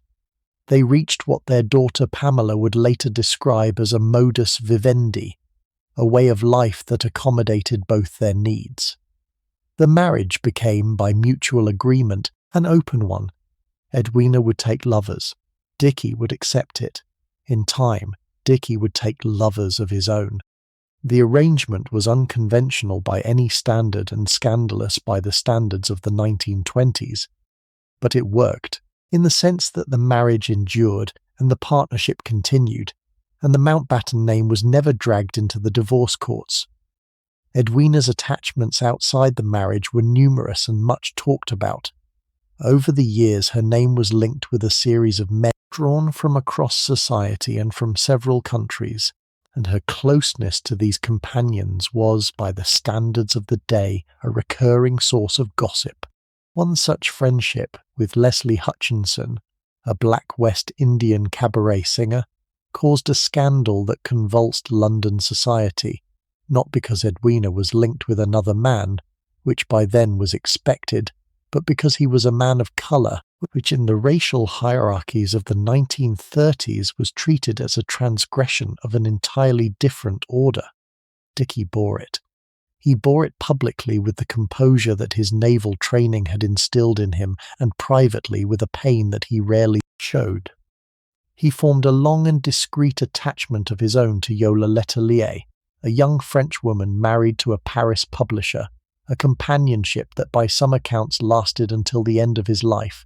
He once wrote Edwina a line of remarkable honesty, that he wished he knew how to flirt with other women, and above all, with his own wife. What it cost him, privately, is one of the quietly painful threads of the whole story. He had built the marriage as he built everything, with care and intention and a long view, and he had expected it to be, if not a grand passion, then at least a partnership of steady loyalty, and it had turned out to be something more complicated and more lonely than that. He loved her without quite being able to reach her. He kept her photograph by his bed for the rest of his life. He filled the space she left with work, throwing himself into the Navy and then into the war with an energy his colleagues admired, and that was, in part, a way of not being at home alone. The composure the world saw was real, but it was also a discipline, the daily effort of a proud man choosing, again and again, not to show the wound. The marriage produced 2 daughters. Patricia Edwina Victoria was born on the 14th of February 1924, Valentine's Day, a coincidence that neither of her parents seems to have found particularly romantic. She was christened with a collection of names that reflected the family's connections. Edwina for her mother, Victoria for the grandmother who had married a Battenberg. She grew up in the shifting landscape of her parents' homes, between the London house in Park Lane and the country estate at Broadlands, between the seaside villa in Malta, where her father was stationed, and the south of France where her mother went, when she needed to be somewhere warm and far from domestic obligations. Pamela Carmen Louise was born on the 19th of April 1929. By the time Pamela arrived, the architecture of her parents' marriage was firmly established. The parties continued. The guests came and went. The butler maintained order. The nannies maintained the children. The girls grew up in the strange atmosphere of a household where both parents were present and both parents were absent, where the doors were always opening to admit someone new and the servants had learned not to be surprised by anything. The sisters developed different strategies for navigating their parents' world. Patricia was serious and responsible, the elder daughter who took on the role of emotional anchor in a home that lacked one. She watched her parents with the careful attention of a child who has learned that the adults around her cannot be relied upon to provide stability, and she provided it herself, and for her younger sister. Pamela was more outwardly cheerful, developing the particular resilience of a second child who learns early that attention must be earned and that humour is the most effective currency. Pamela later recalled arriving home from school to find the butler announcing visitors like a head count. One gentleman in the drawing room, another in the library, a third in the boudoir, a fourth in the anteroom. The butler, Pamela remembered, did not know what to do with the fifth. The butler, whose name has not survived in the family papers but whose presence pervades the daughter's memoirs, was the small still centre of the establishment. He had been with the family since before the daughters were born. He knew which of the gentlemen calling on Lady Mountbatten was a current attachment, and which was a former one, which was an old friend, and which was a new arrival, and he handled them all with the grave courtesy that was the proper instrument of his profession. He never indicated, by any flicker of expression, that he was aware of the situation he was managing. He simply opened doors. He simply announced names. He simply showed gentlemen into the appropriate rooms and arranged for the appropriate refreshments, and waited, in the discreet near-invisibility that was the hallmark of his trade, for the gentleman to leave again.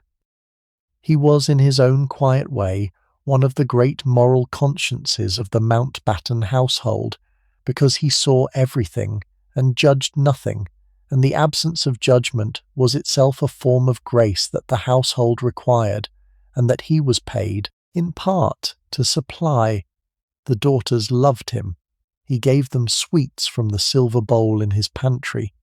He listened, when they were small, to their accounts of the day's small events, and he provided, in the absence of a parent, the steady, reliable adult attention that children require if they are to grow up without too much damage. When the children spoke of their father in their later memoirs, they spoke of a glamorous figure who appeared at intervals and disappeared again. When they spoke of their mother, they spoke of a force of nature who blew through the house and left it altered by her passing. When they spoke of the butler, they spoke of warmth and continuity and the small daily certainties that had held their childhoods together when nothing else seemed inclined to. The butler, in this sense, was the father the children did not quite have, and the daughters never said this in so many words, but the structure of their memoirs makes the case more clearly than any direct statement could have done. The children adapted. Children in aristocratic households always adapted, because the alternative was to be sent away to a boarding school where adaptation was compulsory, and both girls were indeed sent to boarding school, where they learned Latin and French and the particular form of emotional self-sufficiency that English boarding schools have been producing for centuries. Patricia and Pamela learned early that their parents' marriage was not like other marriages, that the rules that applied in other houses did not apply in theirs, and that the best strategy was to love both parents without asking too many questions about the people who came and went through the front door. The war would transform both sisters as it transformed everyone. Patricia served in the Women's Royal Naval Service, the Wrens, and married John Knatchbull, the 7th Baron Brabourne, a man who shared her seriousness and her sense of duty. Pamela served as a personal assistant and companion to her father during his time as Supreme Commander in Southeast Asia. Witnessing the negotiations and the ceremonies and the complicated human drama of the war's end at an age when most young women were still at university, both sisters would remain close to their father for the rest of his life, and both would be aboard Shadow V on the morning that the bomb went off. While the Mountbattens were navigating the complicated geography of their marriage, a small boy on the other side of Europe was learning what it meant to be a Battenberg, which is to say a Mountbatten, without a home. Prince Philip of Greece and Denmark was born on the 10th of June 1921 on the island of Corfu, in a villa called Mon Repos that sounds grander than it was. The villa was a modest neoclassical house set in gardens that overlooked the Ionian Sea, with shuttered windows and terracotta floors and the smell of jasmine and cypress that saturates the air on Corfu in the early summer. His mother was Princess Alice of Battenberg, Dicky Mountbatten's eldest sister, the deaf princess, who had married Prince Andrew of Greece in 1903. His father was a career soldier in the Greek army who was about to be put on trial for his life. The circumstances of Philip's birth and early childhood read like a cautionary tale about the fragility of royal privilege. Greece in the early 1920s was a country in crisis. The war against Turkey in Asia Minor had ended in catastrophic defeat. The army was demoralized. The government was unstable. A group of military officers staged a coup, and Prince Andrew, along with several other senior commanders, was arrested and charged with treason. The penalty, if convicted, was death. King George V of Britain intervened. A British warship, HMS Calypso, was dispatched to Greece with instructions to extract the family. Prince Andrew was tried, found guilty, and sentenced to banishment rather than execution, a commutation that was widely attributed to British diplomatic pressure. The family was escorted to the harbour, put aboard the warship, and taken to safety. Baby Philip, 18 months old, was carried aboard in a cot improvised from an orange crate because the family had left in too much haste to pack properly. They went first to Paris, where they settled in a house lent to them by a relative. The family was together, but it was not stable. Andrew and Alice's marriage, which had survived war and exile, began to fracture under the weight of displacement and disillusionment. Andrew retreated into himself, spending long periods in Monte Carlo, growing distant from his wife and children. Alice suffered a severe mental breakdown that led to her being placed in a sanatorium in Switzerland, where she was diagnosed with what would now probably be called a form of psychosis. She was treated, controversially, by a protege of Sigmund Freud. She would remain institutionalized on and off for several years. Philip was effectively orphaned by the age of 10. His father was in Monte Carlo, living in a small flat, spending his days reading and his evenings at the casino, growing older and more bitter and more irrelevant with each passing year. His mother was in a sanatorium, her brilliant mind shattered by whatever combination of genetics and circumstance, and the accumulated trauma of exile and war had produced the breakdown. His 4 older sisters had all married German princes and were living in Germany, absorbed into a country that would, within a few years, become the enemy of every other country in Europe. Philip was passed between relatives like a parcel, sent to school in England, looked after during the holidays by his grandmother, the Dowager Marchioness of Milford Haven, who lived in a grace and favour apartment at Kensington Palace, with the remnants of the Battenberg dignity and a determination that the family would not be forgotten. He spent Christmases with whichever relative was available. He spent summers at wherever would have him. He learned to pack quickly and to make friends quickly and to leave both behind without looking back. The skills of a child who has no permanent home and who has learned that attachment is a luxury he cannot afford. What it was to be that boy is hard to overstate. He had no home in the ordinary sense, no single house that was his, no bedroom kept ready, no parent reliably in one place. His clothes were handed down. His school fees were discussed by relatives who paid them. He learned, very early, the manners of the perpetual guest, the boy who is grateful and self-sufficient and gives no trouble, because trouble is the one thing a child without a settled place cannot afford to be. He grew a shell of competence and humour over the rootlessness, and it served him the rest of his life, but the rootlessness was always underneath it. The deep self-reliance of a person who has learned not to count on the ground staying where it is. It was, in its way, the oldest Mountbatten inheritance of all, the one that ran beneath the titles and the houses, the knowledge that belonging is never quite guaranteed, and that what has been given can be taken away. There is a particular cast of mind that this kind of childhood produces in those who survive it, and Philip carried it for the rest of his life. It was a cast of mind that distrusted intimacy and yet craved competence, that valued institutions because institutions provided the continuity that families had failed to provide, that found in routines and uniforms and the strict hierarchies of military service something close to what other men found in their own kitchens and their own bedrooms. He was not a sentimental man. He was not a confiding man. He was not the kind of man who told the people who loved him that he loved them. He was, instead, a man who showed up. He showed up to ceremonies. He showed up to deployments. He showed up, eventually, to a marriage that lasted nearly 74 years, and that was, by all available evidence, one of the most stable royal marriages of the modern era. The capacity to show up, in spite of the absence of any childhood model that would have taught him how, was perhaps the deepest of his qualities, and the ones who survived his death in 2021 understood that they had lost a man who had built, out of the broken pieces of his beginnings, a particular kind of unflashy, durable presence that was neither warmth nor distance exactly, but something steadier than either. He spoke very rarely of his mother.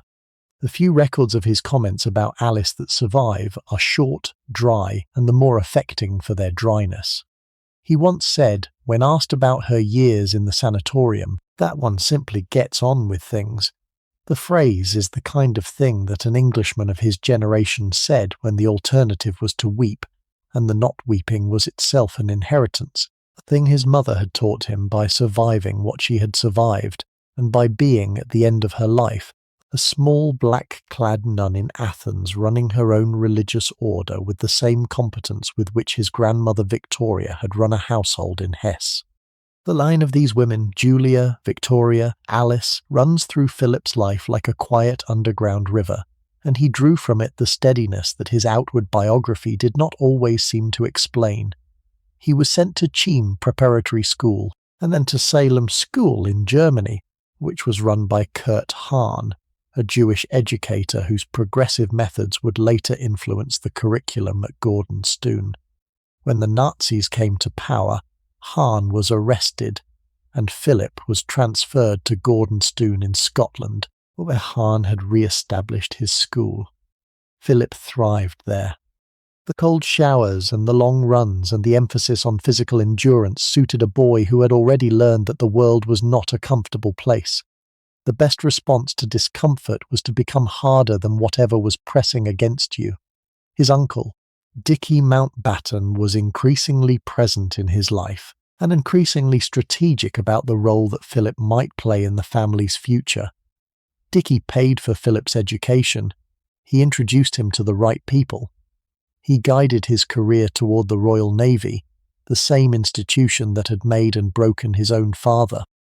He saw in Philip not just a nephew who needed help, but an opportunity, a piece on the chessboard that could be moved into position at the right moment. The right moment, as Dicky understood it, would come when Philip was old enough to marry, and when the right princess was available.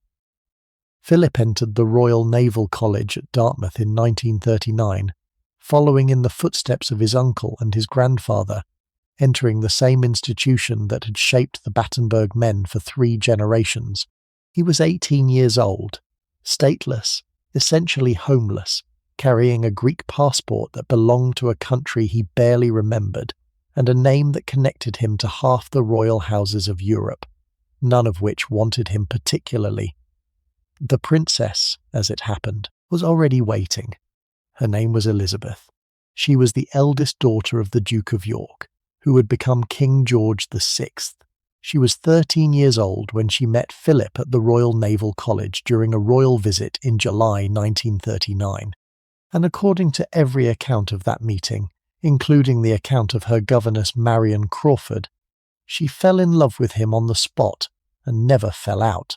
Philip, who was tall and blonde, and had the easy confidence of a young man who had survived worse things than a royal visit, entertained the princesses by jumping over the tennis nets.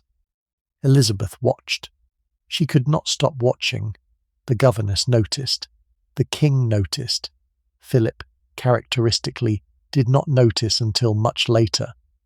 But the war came first, and the war would change everything, for the Mountbattens and for the world. On the 23rd of May 1941, in the waters off the island of Crete, a British destroyer named HMS Kelly was attacked by 24 German Stuka dive bombers.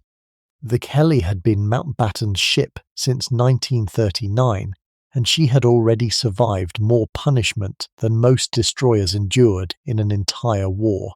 She had struck a mine. She had been torpedoed by a German E-boat off the Norwegian coast, suffering damage so severe that she had to be towed home at 3 knots over 4 days, while German aircraft attacked the helpless vessel and her crew fought to keep her afloat.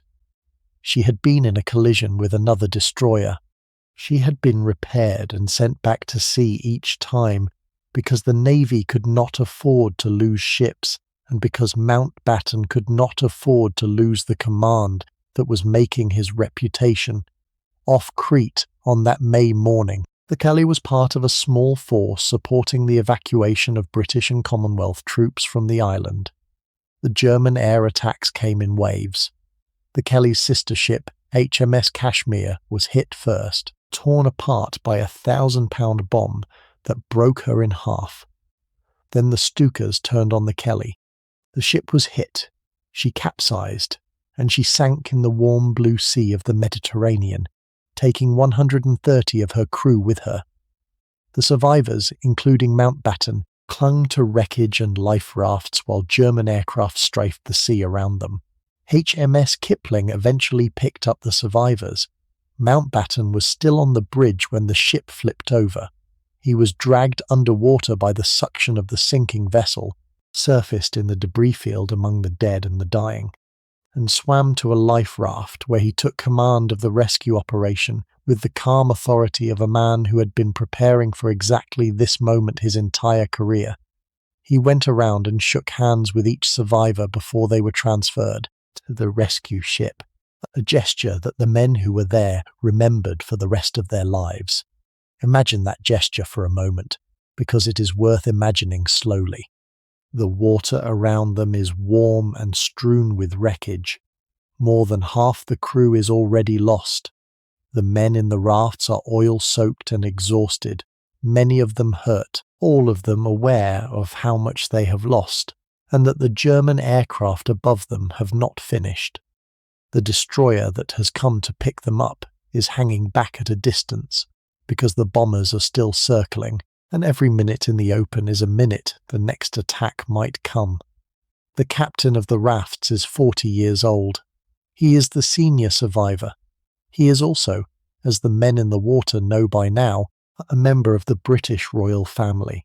By any reasonable measure, the appropriate thing for him to do is to get himself transferred to the rescue ship as quickly as possible, because the loss of a high-profile naval officer in a strafing attack in the open Mediterranean would be, on top of the loss of the ship, the kind of disaster that the propaganda machine of the enemy would not waste. He does not do that. He moves through the rafts. He finds every man who is conscious. He shakes each one by the hand. He says a few words to each, the small private words of acknowledgement that a naval officer says to the men who have served under him. He does this with the slow, careful attention of a man performing a ceremony in the middle of the open sea, in the middle of an air attack, with the wreckage of his ship in the water around him. The men who survived the Kelly that morning told this story for the rest of their lives. They told it in pubs, and at regimental dinners, and at the funerals of their friends. They told it with the particular emphasis of men who had been somewhere and seen something that the people who had not been there could not entirely understand. The captain came round and shook hands with us. The captain came round. The captain came round. Whatever else can be said about Mountbatten, and a great deal can be said and has been said and will continue to be said, the men who served under him at the moment of his ship's destruction never forgot the gesture of the handshake in the water. It became for them the central image of the war, and it became for him the basis of a legend that he cultivated for the rest of his career, and that survives in some measure, even in the more critical biographies. The handshake was real. The men were real. The water was warm. The sky was full of aircraft. The captain of HMS Kelly went round and shook hands with each survivor before they were transferred to the rescue ship, because that was what the situation required of him, and because he understood, in a way that not every senior officer understood, that the situation required something of him that no rulebook had quite anticipated. Symbol and substance, in his case, were not always easy to separate. But on that morning in the water off Crete, they were, briefly, the same thing. The sinking of the Kelly was not, in military terms, a particularly significant event. Destroyers were lost regularly in the Mediterranean campaigns, and their captains died with them more often than not. What made the Kelly different was its captain, Mountbatten's survival, his composure under fire, his dedication to his crew, formed the basis for a legend that he cultivated for the rest of his life. Noel Coward, who was a close friend, turned the story into the film in which we serve, casting himself as a fictional version of Mountbatten in a performance that was both a tribute and a sanitization. A wartime propaganda film that turned a naval defeat into a tale of British resilience. The film grew into one of the most popular war movies in British cinemas. The legend of the Kelly became inseparable from the story of its captain, and the man's own legend formed the foundation on which his subsequent career was built. The war accelerated Mountbatten's rise at a pace that astonished his colleagues and infuriated his rivals. He moved from destroyer captain to chief of combined operations, the organisation responsible for planning commando raids and amphibious assaults against the German-occupied coast of Europe. The appointment placed him at the intersection of all three services, Army, Navy and Air Force, and gave him a seat at the table where the grand strategy of the war was being debated. He was involved in the planning of the disastrous Dieppe raid of August 1942, a frontal assault on the French port that was intended to test the feasibility of a cross-channel invasion, and that resulted in catastrophe. Nearly 4,000 of the predominantly Canadian force were killed, wounded, or taken prisoner. The landing went wrong from the start. The tanks became stuck on the pebble beaches, and the withdrawal proved as costly as the assault. The raid was a failure by any measure, and Mountbatten's share of the blame has been debated by historians ever since. His defenders argue that the lessons learned at Dieppe were essential to the success of the Normandy landings 2 years later. His critics argue that the lessons could have been learned at a fraction of the cost in lives, and that Mountbatten's eagerness to mount a spectacular operation had overridden the caution that the circumstances demanded. In 1943, he was appointed Supreme Allied Commander of Southeast Asia, a title of extraordinary grandeur for a man who was still, in the estimation of many senior officers, too young, too junior, and too well connected for the job. He was 43. He was being placed in command of operations across a theatre that stretched from India to Burma to Malaya, over men who had been fighting longer than he had been commanding, in conditions that would have tested the most experienced general. Churchill had promoted him over the heads of dozens of more experienced commanders because Churchill liked him, because Churchill valued his energy and his charisma and his willingness to take risks, and because Churchill understood, as Mountbatten understood, that in wartime the appearance of leadership could be as important as the reality of it. Southeast Asia was a vast and terrible theatre of war. The Japanese had conquered Burma, Malaya, Singapore, and most of the Dutch East Indies. The fall of Singapore in February 1942 had been the greatest military disaster in British history. 80,000 men, surrendering to a Japanese force that was smaller and less well supplied. A humiliation that shattered the myth of Western invincibility in Asia, and that haunted the British military establishment for decades. The British forces in the region were demoralised, undersupplied, and fighting in conditions of almost unimaginable difficulty. The jungles of Burma were places where men rotted. The monsoon rain fell for months without stopping, turning every track into a river of mud, each camp into a swamp, every uniform into a sodden weight that never dried. Malaria killed more soldiers than Japanese bullets. Dysentery weakened the survivors. The supply lines stretched across thousands of miles of ocean and jungle track, and getting a tin of food or a box of ammunition from a port to a frontline position could take weeks. Mountbatten brought to the command his characteristic mixture of confidence, publicity, and genuine organisational skill. He reorganised the supply chains, demanding that the logistics of the theatre be given the same priority as the fighting. He boosted morale by visiting frontline troops with a frequency that his predecessors had not matched, flying into airstrips carved out of the jungle and walking through camps where the men had not seen a senior officer in months. He made decisions quickly and defended them loudly. He was, by all accounts, a better administrator than he was a tactician, but in a theatre where administration was the primary challenge, this was not a disadvantage.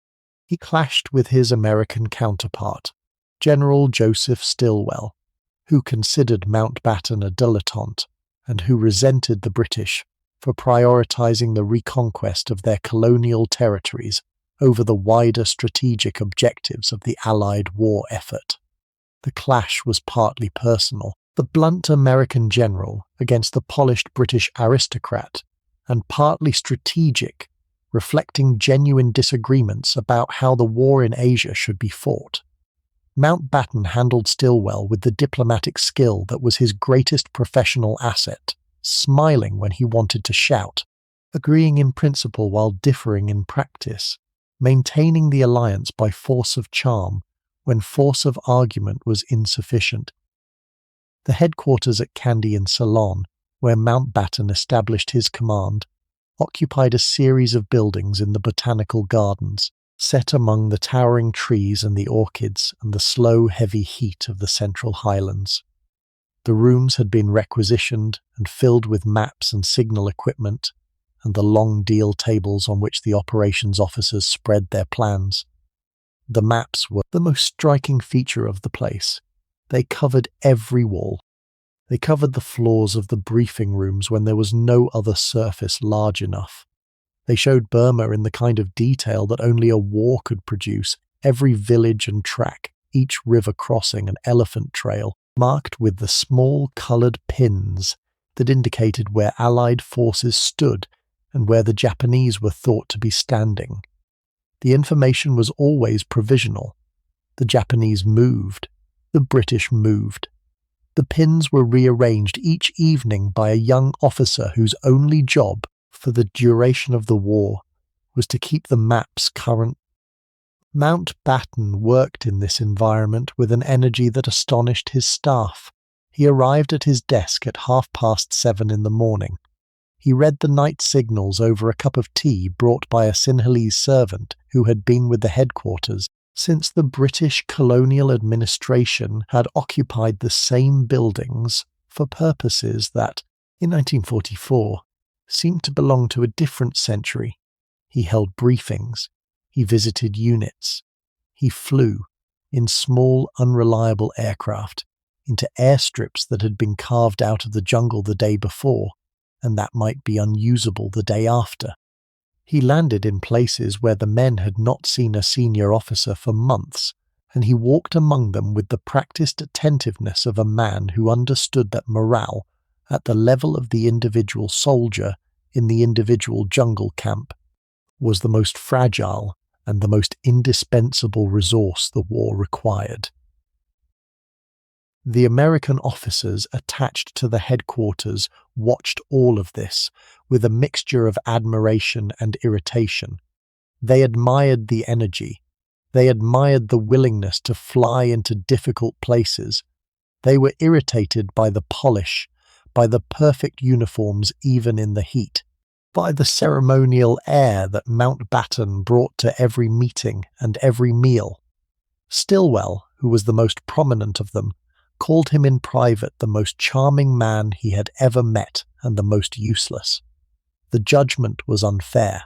Stillwell, who valued blunt competence above all other qualities, did not understand that the polish was itself the competence, that the ceremonial air was a tool, that an Allied command in a theatre composed of British and American and Indian and Chinese and African troops, each with its own customs and its own hierarchies and its own jealousies, required exactly the kind of relentless smiling diplomacy that Mountbatten supplied. Stillwell wanted to win the war. Mountbatten wanted to win the war and to hold the alliance together while doing so. The two objectives looked similar from a distance and were on the ground sometimes quite different. The alliance, for what it is worth, held. The war was won. And the men who served in the theatre under both commanders agreed, when they spoke about it later, that each had been right about the other in certain ways and wrong in certain ways, and that the two of them together had probably accomplished something that neither could have accomplished alone. The war ended with the Japanese surrender in September 1945. Mountbatten accepted the formal surrender of Japanese forces in Southeast Asia in a ceremony in Singapore that he orchestrated with the theatrical precision that was his hallmark. The ceremony was held in the same council chamber where the British surrender had taken place 3.5 years earlier, a deliberate choice that restored, symbolically at least, the dignity that had been lost. He was 45 years old. He was an earl. He was a war hero, or at least a man whom the newspapers had decided was a war hero, which in terms of public perception amounted to the same thing, and he was already looking toward the next act. The next act was India. In February 1947, Prime Minister Clement Attlee appointed Mountbatten as the last Viceroy of India, with the mandate to oversee the transfer of power from British rule to Indian self-governance. It was the most consequential appointment of Mountbatten's career, and, arguably, the most consequential appointment in the history of the British Empire. The man who had been born a Battenberg, who had grown up with the taste of his father's humiliation in his mouth, who had climbed from minor German royalty to the inner circle of British power through a combination of marriage, charm, and war, was now responsible for dismantling the empire itself. Dickie and Edwina arrived in New Delhi on the 22nd of March 1947.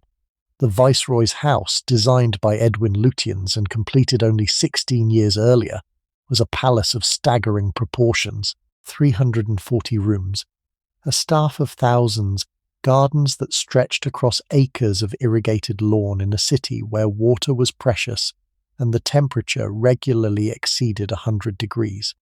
The house had been built to project the permanence of British rule, its columns and its domes and its vast ceremonial spaces, designed to communicate that the empire was here to stay.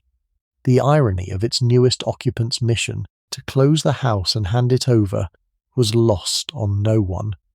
The Viceroy's house had a rhythm of its own that the new occupants had to learn within days of their arrival.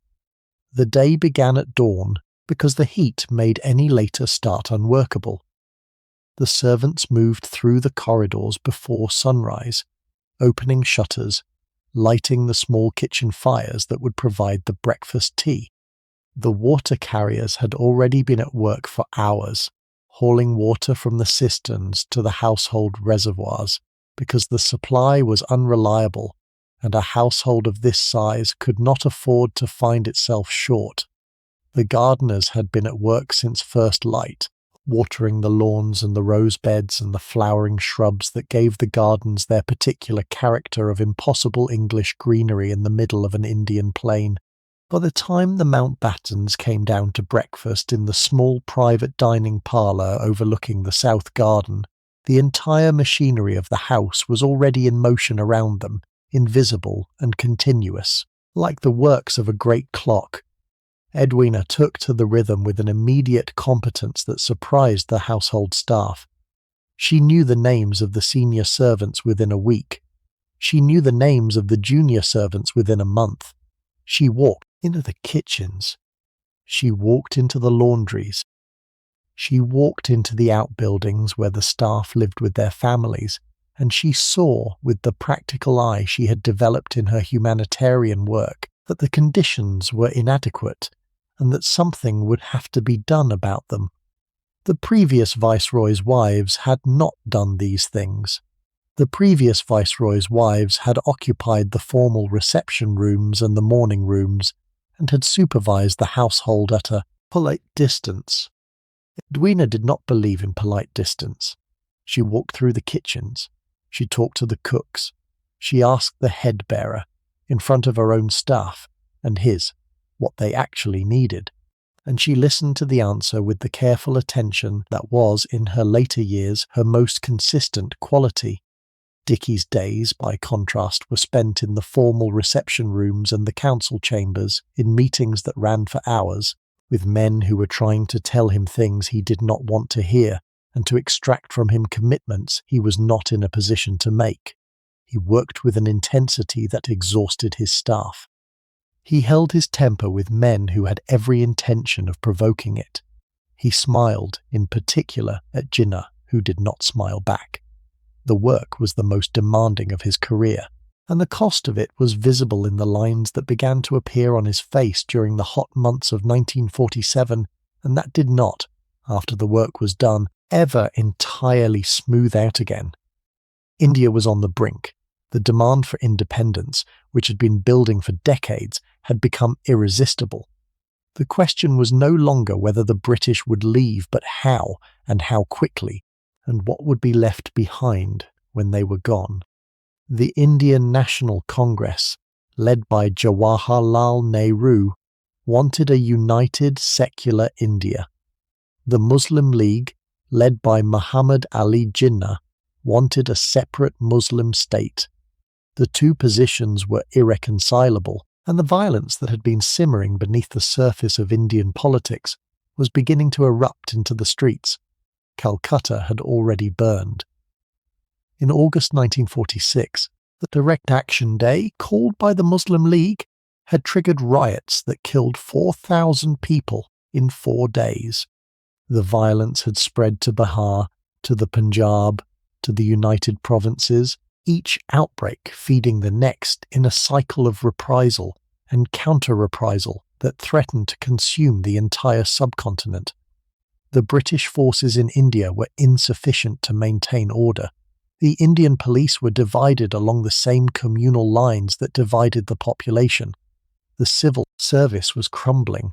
The machinery of colonial governance, which had administered 400 million people for a century, was breaking down. Mountbatten met with all the major players. He established an immediate rapport with Nehru, whom he found intelligent, cultured, and sympathetic.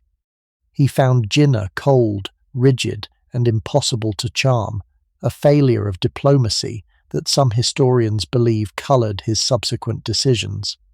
Jinnah was a lawyer, precise and unyielding, and he met Mountbatten's famous charm with a formality that was partly cultural, partly personal, and partly strategic. The Mountbattens and Nehru became friends. They dined together. They talked late into the night about the future of India and the mechanics of the transfer of power. Edwina and Nehru became something more than friends, or something different from friends, a relationship whose exact nature has been debated for 3/4 of a century and will probably never be definitively resolved. The original plan had been for Britain to transfer power by June 1948, a timeline that was already considered dangerously ambitious. Mountbatten accelerated it. He pushed the date forward to the 15th of August 1947, giving himself less than 5 months to accomplish what the original plan had allowed 15 months to achieve. The acceleration was driven partly by the escalating violence, which made delay seem reckless, and partly by Mountbatten's temperament, which favoured speed over caution and decisiveness over deliberation. The partition of India into 2 independent states, India and Pakistan, was announced on the 3rd of June 1947 and implemented on the 15th of August. The border between the 2 countries was drawn by Sir Cyril Radcliffe, a British lawyer who had never visited India before and who was given 5 weeks to divide a subcontinent of 400 million people along religious lines that did not correspond to any existing administrative, geographic, or economic boundary. The result was catastrophe. The partition triggered one of the largest mass migrations in human history. Approximately 15 million people were displaced. Hindus and Sikhs in the territory that became Pakistan fled south and east. Muslims in the territory that remained India fled north and west. The 2 streams of refugees passed one another on the roads, and the passing was not peaceful. Communal violence erupted on a scale that no one had predicted and that no one could control. The Punjab, which was divided between the 2 new states, became the centre of the tragedy. Communities that had lived peacefully side by side for generations were suddenly set against one another, and the violence that accompanied the migration was terrible and widespread. Trains that set out full were attacked on the way. The authorities who might have kept order had effectively collapsed, and in their absence the worst happened, on a scale that no one had predicted and no one could control. As in every such breakdown, it was the most vulnerable who suffered most, the women and the children, many of them lost or taken or killed in numbers that were never accurately counted. It was one of the gravest human catastrophes of the century, and it unfolded in the space of a few weeks. Edwina Mountbatten threw herself into the relief effort with an energy that transformed her reputation. The socialite, who had spent the 1920s at parties and the 1930s in other people's beds, became, in the summer and autumn of 1947, an indefatigable humanitarian. She visited refugee camps. She organised medical supplies. She confronted officials who were failing to provide basic necessities. She walked through scenes of suffering that would have broken most people, and came out the other side with a determination to do more. Conservative estimates place the death toll at between 1 and 2 million people. Some historians believe the true figure is higher. The exact number will never be known, because in the chaos of the partition, counting the dead was the lowest priority, and many of the dead were buried or cremated by their families without any official record being made. What the partition did, beyond the lives it ended, was rearrange the geography of an entire subcontinent in a matter of weeks. Cities that had been mixed for centuries turned single faith almost overnight. The Lahore that had been one of the great cosmopolitan cities of the British Empire with its Hindu and Sikh and Muslim quarters intermingled in the old walled city, was now a Muslim city, the Hindus and Sikhs gone, their houses abandoned, their temples and gurdwaras locked up or destroyed or repurposed. The Amritsar that had been the same kind of mixed city became a Sikh and Hindu city, the Muslim quarter emptied. The Delhi that had been the imperial capital absorbed millions of refugees who set up makeshift camps in every public space and gradually, painfully reshaped the city into something it had not been before. The villages were the same. Whole villages disappeared. Whole villages emptied. New villages formed at the other end of the migration routes, populated by people who had walked hundreds of miles to escape one set of neighbours and to find another. The trauma of these movements shaped the politics of two countries for the rest of the century. Pakistan was founded on the memory of what had happened during the migrations, and India was founded on the memory of the same events seen from the other side. The two memories did not align. They could not align. The same event, the arrival of a train that had been attacked on its journey, looked entirely different depending on which platform you were standing on, and the two countries inherited not just two different memories, but two different vocabularies for describing what had happened, and the disagreement about the vocabulary became, over the decades, one of the deepest sources of the hostility that has divided the two nations ever since. Mountbatten left the subcontinent and returned to England. He could leave. He had a house to go to. He had a navy to rejoin. The people whose lives had been rearranged by the lines on the Radcliffe map could not leave in any meaningful sense.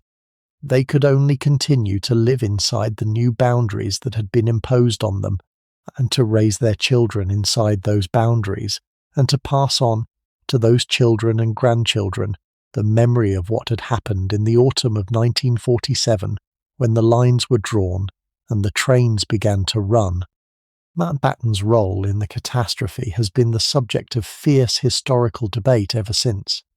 His defenders argue that he inherited an impossible situation, that partition was inevitable regardless of the timeline, that the violence would have been worse if the British had stayed longer, and that his decision to accelerate the process, however painful, prevented an even greater loss of life.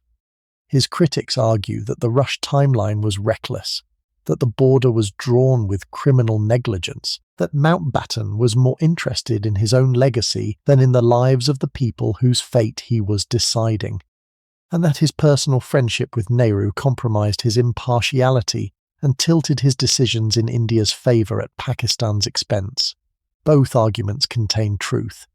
What is beyond dispute is the scale of the human suffering. The partition of India was the most violent act of decolonization in the 20th century, and the man who presided over it was a Mountbatten, the grandson of a woman who had not been considered royal enough to sit beside her husband at dinner. The relationship between Edwina Mountbatten and Jawaharlal Nehru remains one of the most discussed and least understood relationships of the 20th century. It began during the Mountbattens' time in India, and it continued, through letters and occasional visits, until Edwina's death 13 years later. Whether it was a romance in the fullest sense, or an intense emotional and intellectual partnership that remained, in the end, a deep friendship, is a question their surviving letters raise, but never quite answer. What is clear is that the connection was immediate, deep, and visible. It began at a rally in Singapore, but before the Mountbattens had even arrived in India to take up the viceroyalty. Edwina was knocked over in a surge of the crowd. Nehru and Mountbatten linked arms and pushed through the press of bodies to reach her. The three of them dined together that evening and, as Mountbatten later recalled, talked about everything under the sun. The incident sounds trivial. A woman falls. Two men help her up. They have dinner. But the dinner became a friendship, and the friendship became something that none of the three participants could entirely define or contain. Nehru was a widower, handsome, charismatic, and lonely at the top of a political movement that consumed his every waking hour. He had been educated at Harrow and Cambridge, which gave him a fluency in English culture that most British officials in India could not match. He wrote beautiful prose, he read widely. He had spent years in British prisons for his role in the independence movement, and the experience had given him a depth of character that the drawing rooms of London could not produce. He was, in every sense, Edwina's equal, and for a woman who had spent 25 years surrounded by men who were charmed by her money or intimidated by her social position, the experience of meeting an equal was intoxicating. Edwina was a woman who had spent a quarter of a century in a marriage that provided companionship but not intimacy, who had sought connection with dozens of men and found it with none of them for more than a few months, and who discovered in Nehru something that she had been looking for without knowing it, an equal, a man whose intelligence matched her own, whose passion for social justice matched her own, whose loneliness matched her own. Their conversations ranged across politics and philosophy, literature and music, the future of India and the meaning of love. They talked with the intensity of people who have found, late in life, a companion who understands them completely. Their daughter Pamela, who observed the relationship at close range, described it as a form of love, though not, she believed, a physical one. She said that her mother found in Nehru the companionship and equality of spirit and intellect that she craved. Pamela wrote in her memoir that the bond between her mother and Nehru was profound and difficult for outsiders to fully understand, that it existed in a space between friendship and romance that did not have a name and did not need one. Dickie Mountbatten, remarkably, appears to have accepted the relationship with the same pragmatism with which he had accepted Edwina's earlier affairs. He even encouraged it, recognizing perhaps that Nehru made Edwina happy in a way that he himself never had, and recognizing also that a close personal friendship between the last Viceroy and the first Prime Minister of independent India was not without its diplomatic advantages. The three of them formed what observers called a happy threesome, a triangle of mutual respect and affection that was unusual by any standard, and that served all three of them personally and politically in the turbulent months of the independence negotiations. After the Mountbattens left India in June 1948, the correspondence between Edwina and Nehru continued. They wrote to each other regularly, long letters that covered politics and philosophy and the intimate details of their daily lives. Nehru wrote about the burdens of leading a new nation, about the loneliness of power, about the weight of decisions that affected hundreds of millions of people and that he had to make, often alone. Edwina wrote about her work, her travels, her daughters, the texture of her days in a life that had become, since India, purposeful in a way that it had never been before. They saw each other when they could, during Nehru's visits to London and Edwina's visits to Delhi. The meetings were always surrounded by diplomatic formality and personal intensity, the two of them navigating the gap between their public roles and their private feelings with a skill that came from years of practice. The letters accumulated. They filled boxes. They became a record of a relationship that existed outside the boundaries of either of their official lives, a private space that neither of them shared with anyone else, a correspondence that spanned continents and years, and that was, in its own way, closer in spirit than either of their marriages. The question of Edwina and Nehru's relationship matters not because of what they did or did not do in private, but because of what it reveals about the Mountbatten family's extraordinary capacity for proximity to power. Julia Hauke had been a lady-in-waiting who married a prince. Her son Louis had become the head of the British Navy. Her grandson Dickie had ruled India. And now Dickie's wife was, by some interpretations, in love with the man who led the largest democracy on earth. The Battenbergs, the family that had been created to contain a scandal, had placed themselves at the centre of every major event of the 20th century. In November 1947, while the Mountbattens were still in India, a wedding took place in London that represented the culmination of everything Dickie Mountbatten had been working toward since his father's humiliation in 1914. His nephew Philip, the boy who had been carried out of Greece in an orange crate, the boy whose mother had been in a sanatorium and whose father had vanished to Monte Carlo, married Princess Elizabeth, the heir presumptive to the British throne. The match had been Dickie's project from the beginning. He had guided Philip toward Elizabeth with the patient strategy of a chess player positioning pieces for an endgame that only he could see. He had ensured that Philip was educated in the right schools, introduced to the right people, and steered toward the Royal Navy, where his natural competence and his Mountbatten good looks could be displayed to maximum advantage.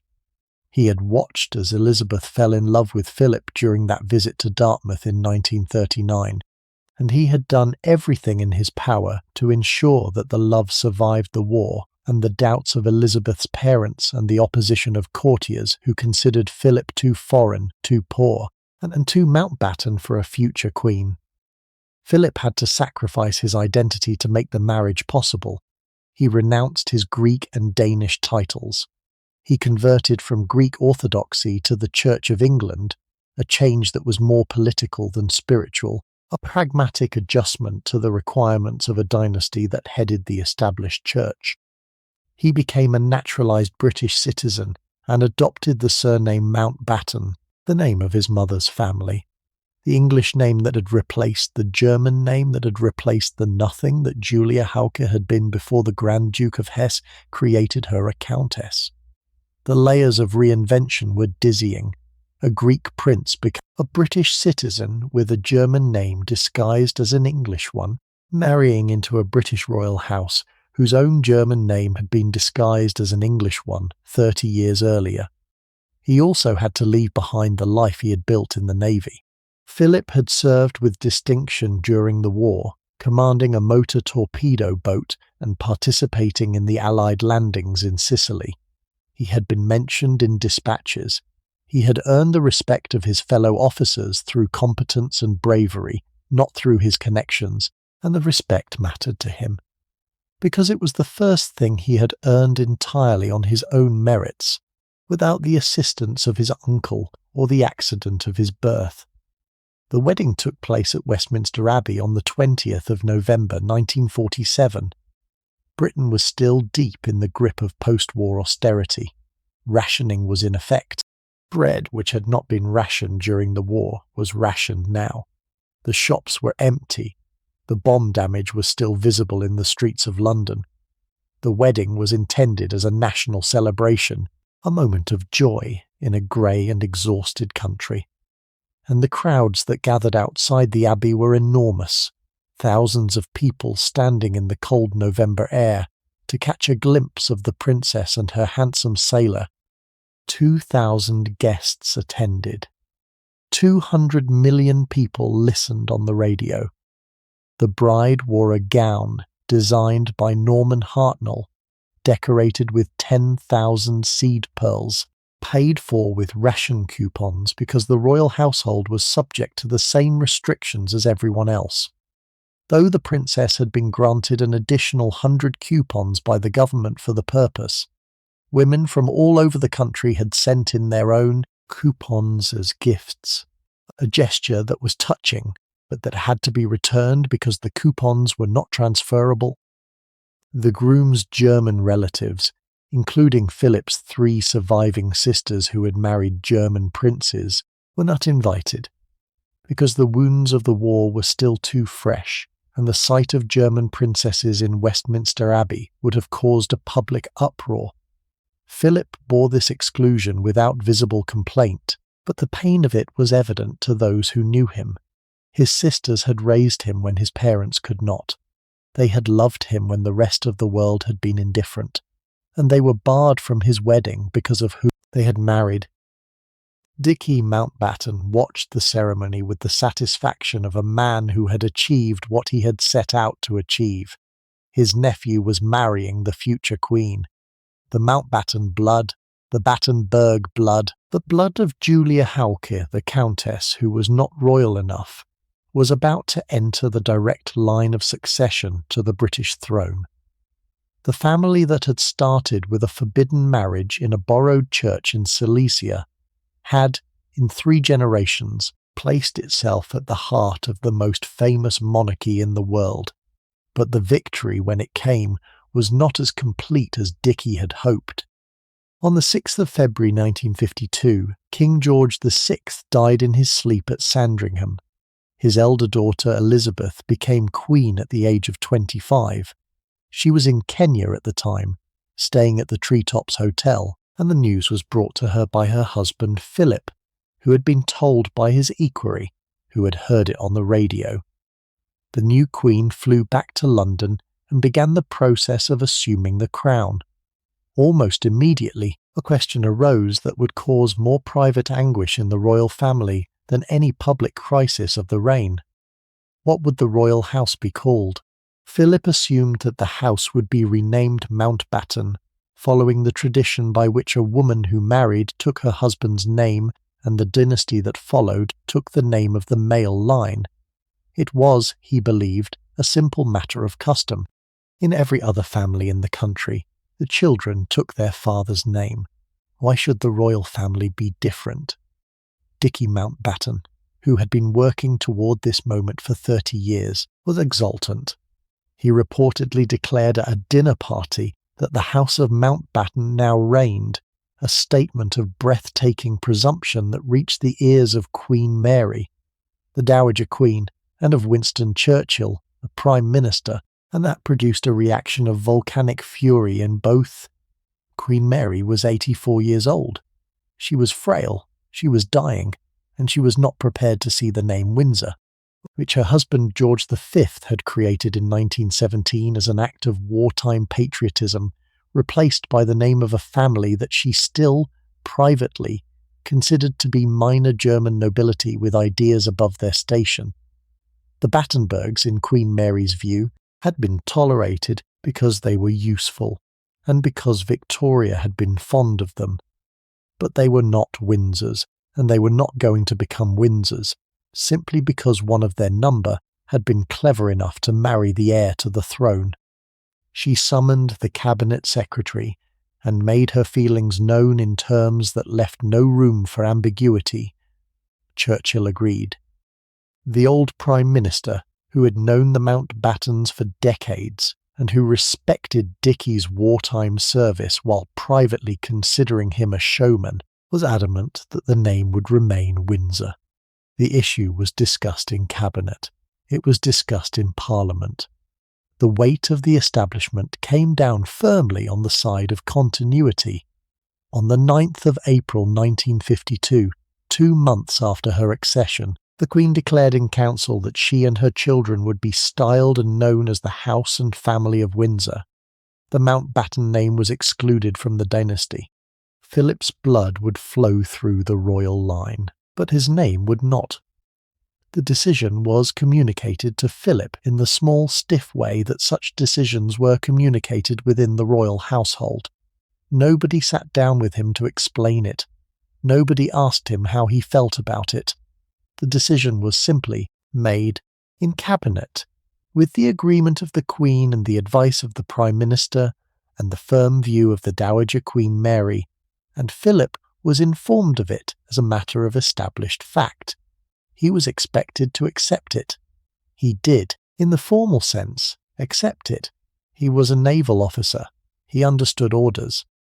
He had received an order from the institution he had married into, and he complied with the order, because compliance was what the institution required. But the wound did not heal in the way that wounds are supposed to heal in formal compliance. It went on hurting. It hurt for years. Those who lived with him in the years immediately after 1952 said that he was, in private, occasionally more bitter than the public persona suggested. He spoke about the question of the name with a kind of weary anger that nothing in his subsequent life entirely smoothed away. He had given up his name twice, once when he renounced his Greek and Danish titles to marry Elizabeth, and once again when he was told that even the English name his uncle had chosen for him in 1947 was not good enough to be passed to his own children. The man who walked into Westminster Abbey in November 1947 had already given up more of himself than most men are ever asked to give up. The decision of 1952 took the last piece. He never said this in those words. He did not need to. The phrase about the bloody amoeba was the closest he came, and it was close enough. Philip was devastated. The wound went deeper than pride. It touched something fundamental about his identity, about his place in his own family, about his value as a human being in a system that was telling him that his only function was biological, that he was required to provide heirs but not to name them. He complained, famously, that he was nothing but a bloody amoeba, the only man in the country not allowed to give his name to his own children. The phrase was bitter, and it was accurate, and it was the kind of thing that Philip said when he was hurt, which was more often than his public persona suggested. The wound echoed the wound that his grandfather Prince Louis had suffered in 1914, the wound of a man who had given everything to the institution that employed him and been told that his identity was not welcome. 3 generations of Battenbergs had served the British Crown with a dedication that exceeded that of most born English subjects, and 3 times the Crown had rejected the family's name while keeping the family's service. Dickie Mountbatten took it harder still. The project of a lifetime, the restoration of the family name, the elevation of the Battenberg line from morganatic obscurity to the pinnacle of the British monarchy had been stopped one step short of completion. The blood was there, the marriage was there, the children were there, but the name was not. The House of Windsor continued. The House of Mountbatten did not begin. Dickie never fully recovered from the disappointment, and those who knew him said that it aged him, that the confident, ebullient, endlessly optimistic man who had sailed through the war and the viceroyalty became, after 1952, a little more subdued, a little more aware of his own limitations, a little more conscious that there were walls that even a Mountbatten could not climb. It was not until 1960 that a partial compromise was reached. The Queen, who understood her husband's pain and who wanted to acknowledge his contribution to the family, declared that while the royal house would remain Windsor, those of her descendants who needed a surname and who did not bear royal titles would use the name Mountbatten Windsor. It was a hyphenated compromise, a diplomatic solution to an emotional problem, and it pleased no one entirely. Philip got half a name. Dickie got half a victory. The establishment got the reassurance that the House of Windsor had not been replaced, and the name Mountbatten Windsor, that strange hybrid of English invention and German reinvention, entered the official vocabulary of the British monarchy, where it remains to this day. On the morning of the 21st of February 1960, Edwina Mountbatten was found dead in her bed in Jesselton, now Kota Kinabalu, in North Borneo, now Sabah. She was 58 years old. She had been on an inspection tour for the St. John Ambulance Brigade, one of the charitable organisations to which she had devoted the second half of her life with the same energy that she had devoted the first half to parties and affairs. The transformation of Edwina from socialite to humanitarian had been one of the most remarkable personal journeys of the 20th century. During the war, she had worked tirelessly for the Red Cross and the St. John Ambulance Brigade, visiting hospitals and refugee camps, organising supplies, advocating for the wounded and the displaced with a ferocity that surprised everyone who had known her only as a glamorous hostess. After the partition of India, the refugee crisis threatened to overwhelm the new government's capacity to respond. Edwina had thrown herself into the relief work with an energy that earned her the respect of people who had previously dismissed her as frivolous. She had never stopped. After India, she continued her humanitarian work across the world, travelling to remote and often dangerous locations on behalf of the organisations she served, inspecting facilities, meeting workers, pushing for improvements. The work consumed her. She drove herself without rest, without regard for her own health, without the kind of self-preservation that most people consider essential. She was, in her own way, as driven as her husband, though the thing that drove her was not ambition, but something closer to atonement. A need to prove that her life meant something beyond the parties and the affairs and the headline-grabbing scandals of her youth. The transformation had begun in Calcutta and continued through the long years afterward. Edwina, who had spent the 1920s at parties and the 1930s in other people's beds, had walked through refugee camps in the autumn of 1947 and had emerged from them changed. The change was not announced. She did not give a speech. She did not write a manifesto. She simply began to organise her time differently. The dinners became fewer. The work became more. The travelling continued, but it was not any longer the travelling of a glamorous wife following her husband to interesting postings. It was the travelling of a woman who had decided, late in her life, that the resources she had been given were too considerable to be spent on her own pleasure. She visited hospitals in places that had no proper roads. She visited orphanages in places where the children had not seen a Western woman before. She inspected facilities and noted what was inadequate, and wrote reports that the relevant authorities, faced with her signature, could not afford to ignore. She lost weight. She slept less. She drove herself in a way that her own daughters thought was not entirely sensible, and she could not be persuaded to slow down, because slowing down would have meant returning to the life she was trying, in the only way she knew how, to leave behind. It was the kind of gesture that defined the two of them, a private devotion that could only ever be acknowledged in public, and only ever by indirection. He had loved her. She had perhaps loved him.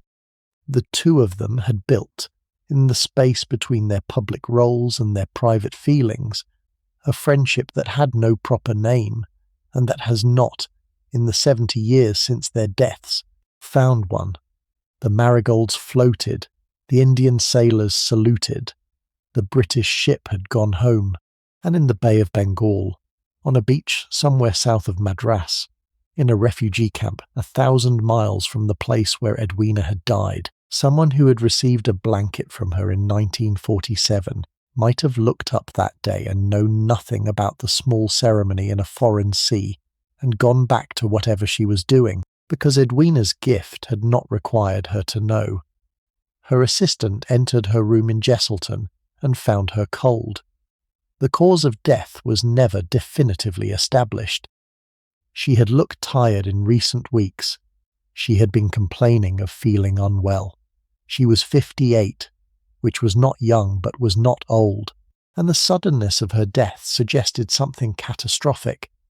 A stroke or a heart attack, or some other swift and silent event that took her in her sleep, alone in a hotel room on the far side of the world from everyone who loved her. Beside her on the bed, scattered across the sheets, was a pile of letters. They were all from Jawaharlal Nehru. The image is almost too perfect to be real, and yet multiple accounts confirm it. The woman who had been one of the richest people in England, the woman who had scandalised London society with her love affairs, the woman who had served as the last Viceroy of India, died alone in a hotel room on the other side of the world. Beside her, the letters of a man she may or may not have loved in the way that the world assumed she loved him, arranged around her like the evidence of a relationship that had never been fully explained. Edwina had left instructions that she wished to be buried at sea. It was a characteristically dramatic request. the kind of gesture that combined romance with naval tradition and that ensured she would be remembered in the way she wanted to be remembered, not in a cemetery but in the ocean, not static but in motion, not contained but free. Dicky honoured it with the same attention to ceremony that he brought to everything.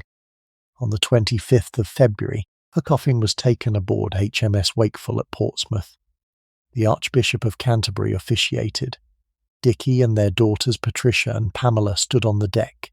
Princess Alice of Greece, Philip's mother, the deaf princess, who had married Andrew of Greece all those decades ago, and who had survived her own breakdown and her own exile, was there too, paying her respects to her brother's wife. The ship sailed 12 miles out to sea, and the coffin was committed to the water. The Mountbatten family watched as the sea closed over Edwina, and then they turned and sailed home. But when the Queen Mother heard the news of Edwina's death, she is reported to have said, with the particular combination of affection and malice that characterized her humour, that dear Edwina had always liked to make a splash.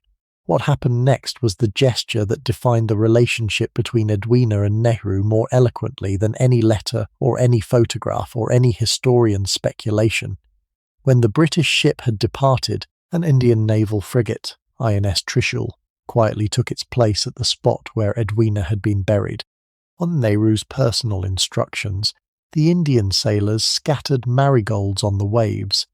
The bright orange flowers floated on the grey water of the English Channel, a tribute from the Prime Minister of India to the wife of the last Viceroy, a gesture of grief that was public enough to be recorded and private enough to be ambiguous.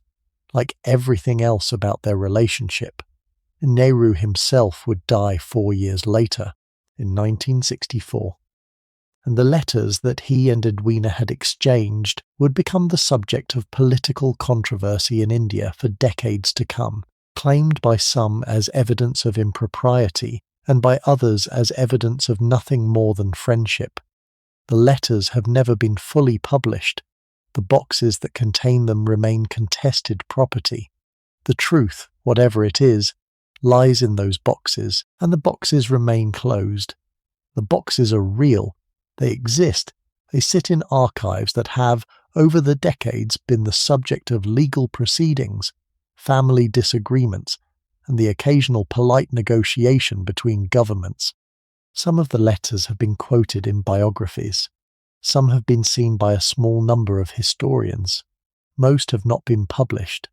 The decision about what to do with them has been deferred from one generation to the next, because the people who hold the boxes do not, in any individual generation, want to be the ones to make the decision and bear the consequences of it. The letters wait. The boxes wait. The truth, or whatever passes for truth in such a situation, awaits with them. Whether the relationship was physical or not is, in the end, a question that matters less than the question that has actually shaped the historical record, which is what the relationship meant to the two people who conducted it. They wrote to each other for 13 years. They saw each other when they could. They built, in the small spaces they could carve out of their respective public lives, a private space in which they could be more fully than they could be anywhere else, the people they actually were. That space ended with Edwina's death. The boxes contain its only physical record. The boxes remain closed. After Edwina's death, Dicky Mountbatten entered the final phase of his life, and the role that would define him more than any other, more than Viceroy, more than Supreme Commander, more than the man who married his nephew to a queen. He became the surrogate grandfather of the Prince of Wales. The relationship between Dicky and Charles had its roots in geography and loneliness. Broadlands, Mountbatten's country estate in Hampshire, was a Palladian house set in grounds that had been shaped by the same landscape architect who designed half the great parks of England. The River Test wound through the property, and the quiet of the countryside pressed in from every direction. Charles had spent part of his honeymoon there, as his parents had before him. The house had become, for the royal family, a place of refuge, a private world away from the scrutiny of palace life. Prince Charles was a lonely child who grew up in the shadow of a mother who was consumed by duty and a father who expressed affection through challenge rather than comfort. Philip's approach to parenting was rooted in the belief that hardship built character, that a boy needed to be toughened by exposure to cold showers and long runs and the casual brutality of boarding school. He sent Charles to Gordonstoun in Scotland, the school that Philip himself had attended and loved, a school that emphasized physical endurance and outdoor activity, and the suppression of the kind of sensitivity that Charles possessed in abundance. Charles was miserable there. He was bullied, he was cold, he was homesick for a home that was not, in the emotional sense, particularly warm, but that was at least familiar. Charles was sensitive, artistic, and physically cautious, which placed him in direct opposition to everything his father valued. He preferred painting to rugby. He preferred Shakespeare to shooting. He preferred solitude to the boisterous camaraderie that Philip considered the natural condition of young men. The relationship between father and son was strained from the beginning, and it never fully recovered. Philip loved Charles, but he loved him in the way that he understood love, which was the way of a man who had survived his own difficult childhood by becoming tougher than the world around him, and who could not understand why his son would not do the same. Dickie Mountbatten filled the gap. He offered Charles the warmth and the patience and the unconditional approval that Philip did not provide. He invited Charles to Broadlands, where the two of them walked in the gardens and talked about history and politics and the burden of public life. He listened. Dickie Mountbatten, the man who never stopped talking about himself in any other context, listened to Charles with an attention that the young prince found nowhere else. He wrote Charles long letters full of advice, guidance, and affection, the letters of a man who had spent his entire life studying the mechanics of royalty, and who was now passing that knowledge on to the boy who would one day wear the crown. The letters covered everything from Charles's naval career to his love life, from his public duties to his private anxieties. They were the letters of a grandfather, but they were also the letters of a strategist, a man who saw in Charles not just a nephew's grandson, but the future king, the person through whom the Mountbatten name would finally achieve the permanence that Dickie had been pursuing since 1914. The advice was not always wise. Dickie encouraged Charles to enjoy his bachelor years without hurry, and then to choose a suitable bride from among the aristocratic families that had traditionally supplied wives for the royal house.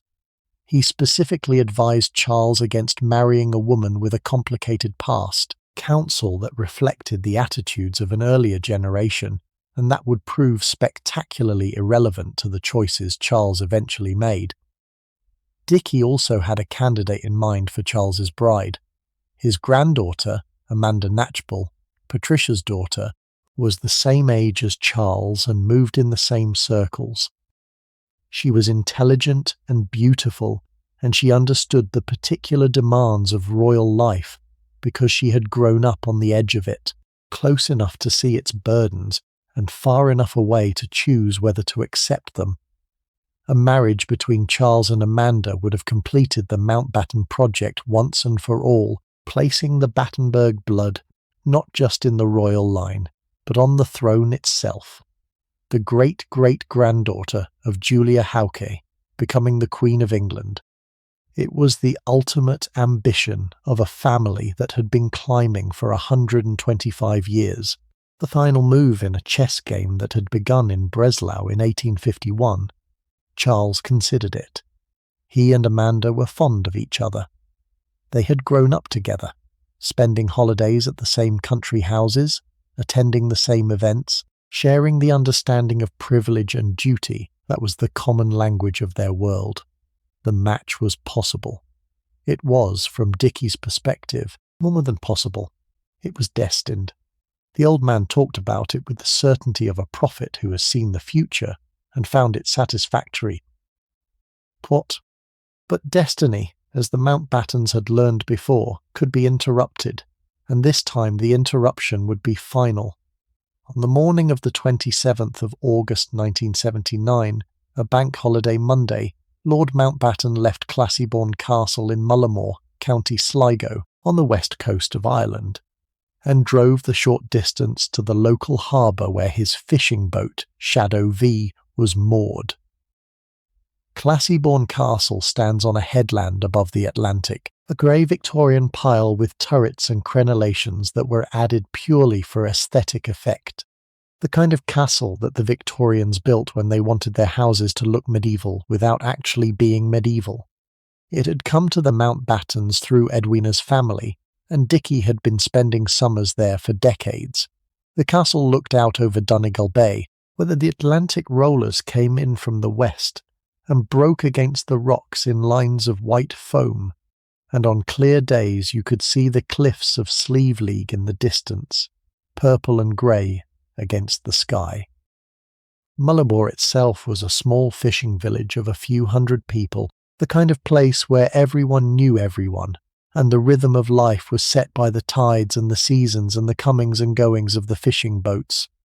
The village had known Mountbatten for years. He was liked there. He was generous with the local people. He hired local boys to crew his boat. He walked through the village and stopped to chat with the fishermen and the shopkeepers, and they called him Lord Louis, and he seemed to enjoy being somewhere where the title was used with affection rather than deference. The locals saw him as an eccentric old man who loved the sea and who brought a touch of glamour to a village that was otherwise unremarkable. A man who arrived each summer with his family and his boat and his naval bearing, and who left each autumn with a wave and a promise to return. The morning of the bombing was, by all accounts, an ordinary morning. The sky was clear, the wind was light, the sea was the kind of sea that any small boat could go out in without anxiety. The party that gathered at the harbour gathered without ceremony. Patricia carried a basket. The twins ran ahead. The Dowager Lady Breborn walked carefully on the uneven stones of the harbour wall, leaning slightly on her son's arm. Mountbatten himself, in the casual clothes of a man on holiday, exchanged a few words with the harbour master and then went to the boat.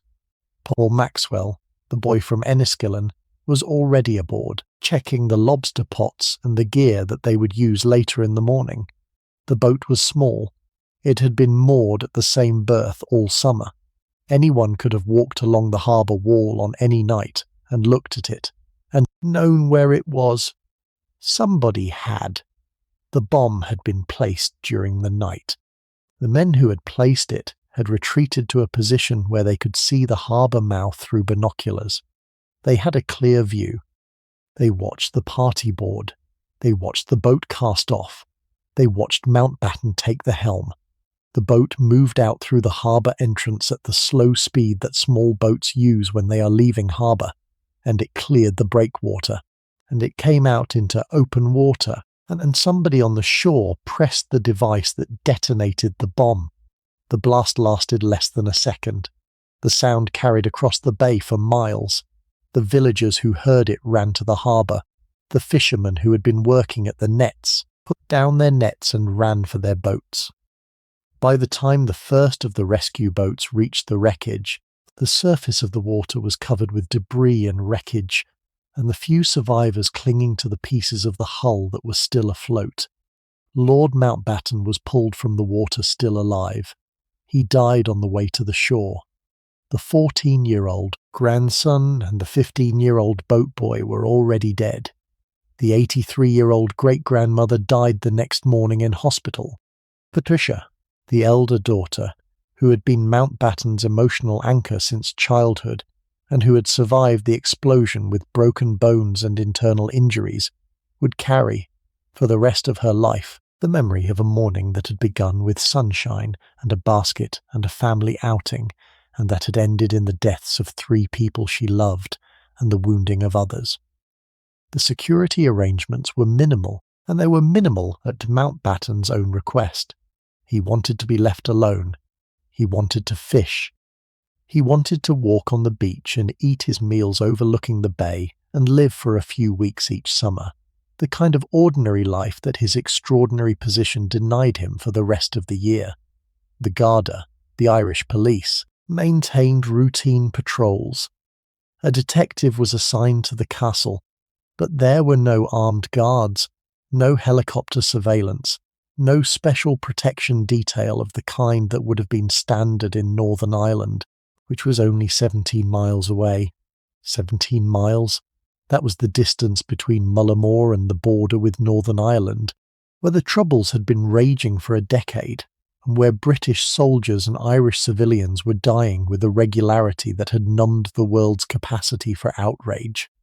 17 miles from a war zone, an elderly member of the British royal family went lobster fishing every summer in an unguarded boat, and no one, or at least no one with the authority to prevent it, seems to have considered this arrangement inadequate.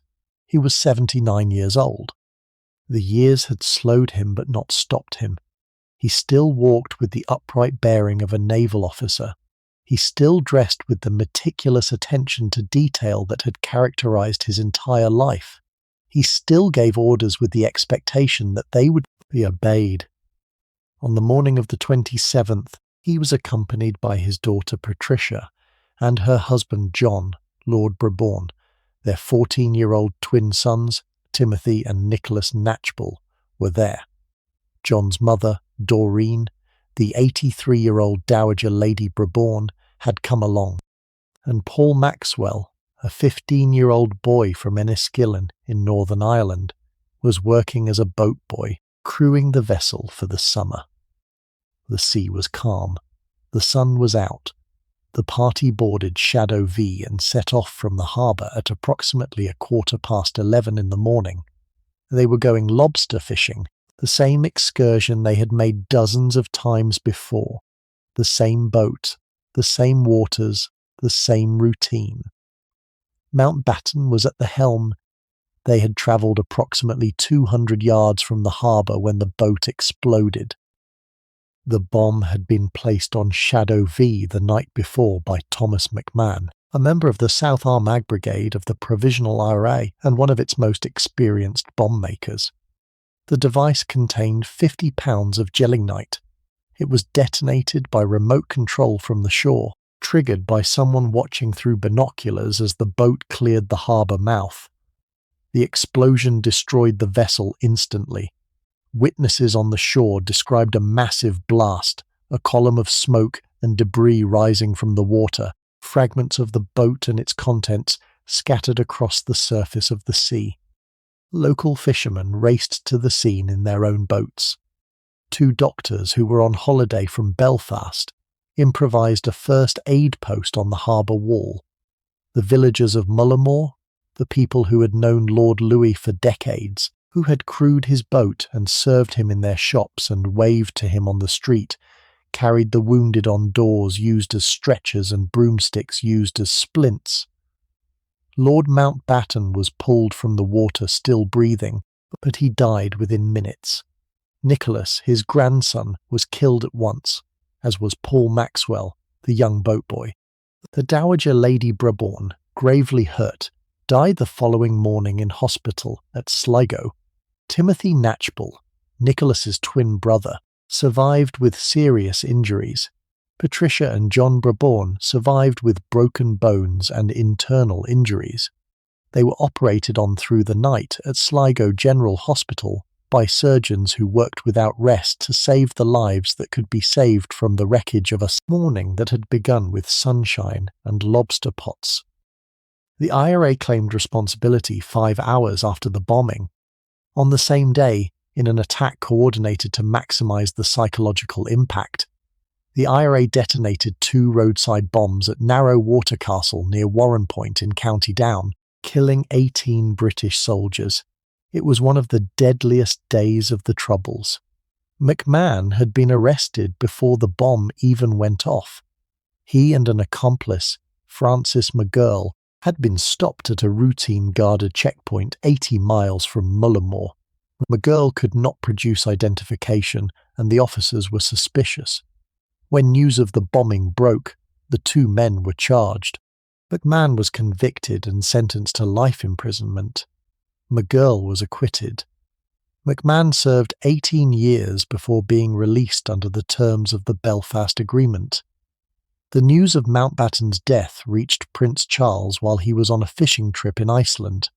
Charles, who had lost the man he considered his honorary grandfather, was described by those who saw him as shattered. He would later say that at the time he could not conceive of how they would come to terms with the anguish of such a deep loss, since Lord Mountbatten had represented the grandfather he never had. He said that it seemed as if the foundations of all that they held dear in life had been torn apart irreparably. The death also ended any possibility of a marriage between Charles and Amanda Knatchbull. Charles proposed to Amanda later in 1979, but the circumstances had changed irrevocably. Amanda's brother Nicholas had been killed. Her grandmother had been killed. Her parents had been gravely injured. The family was in mourning, and the idea of a royal wedding, with its pomp and its publicity and its inevitable connection to the tragedy, was more than Amanda could bear. She refused him. The Mountbatten Project, the century-long campaign to place the family's blood on the British throne through a direct marriage, died with Lord Mountbatten in the waters off Mullermoor. There is a particular kind of silence that fell across the family in the autumn of 1979 that the family members who lived through it described, when they described it at all, as something almost physical. It was as if a presence had been removed from a room, and the room had not yet adjusted to the absence. Dickie had been at the centre of every Mountbatten conversation for 60 years. He had been the engine of the whole enterprise. He had been the storyteller and the strategist and the small private pope of the family, the one to whom each difficulty was eventually referred, and from whom every important decision eventually came. With him gone, the family discovered slowly that they did not entirely know how to operate without him. There was no replacement. There would not be one. The role he had occupied was a role that he had largely invented, and it was not transferable. Charles in particular was changed by the loss in ways that those close to him recognised at the time, but that have only recently begun to be discussed publicly. The man he had considered a grandfather had been murdered. The young men who had been his cousins, near enough, had been killed in the same explosion.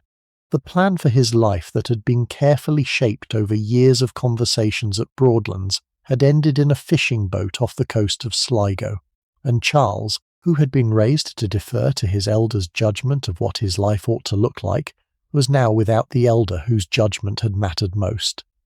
The marriage that he made 18 months later, in July 1981, took place under a shadow that had not been there when Dickie had been alive to advise him. Whether things would have been different if the bomb had not gone off is a question that cannot be answered, because the shape of the alternative life is not available for inspection. What can be said is that the family, after Dickie, was not the same family it had been before, and that the loss of him was not just the loss of a man, but the loss of the orienting figure around whom the family had organised itself for 2 generations. The funeral took place on the 5th of September 1979 at Westminster Abbey. It was the most solemn state funeral since Winston Churchill's 14 years earlier. Kings and admirals and generals from around the world gathered to honour a man who had been, depending on who was telling the story, the last great imperial figure or the most accomplished self-promoter of his generation, and who was, in truth, probably both.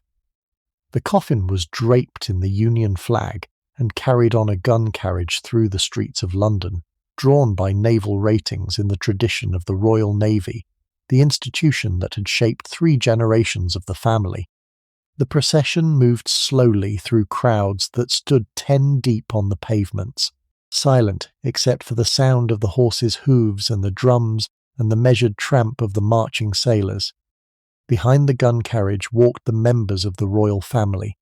their faces set in the composed expression of public grief that is the particular burden and particular skill of people whose private emotions must always be subordinated to their public role.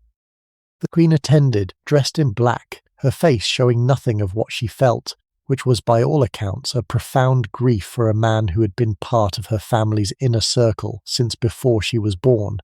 Prince Philip attended, walking beside his wife, bearing the loss of the uncle who had raised him, who had paid for his schooling, who had introduced him to the woman he married, who had fought for the family name that Philip carried.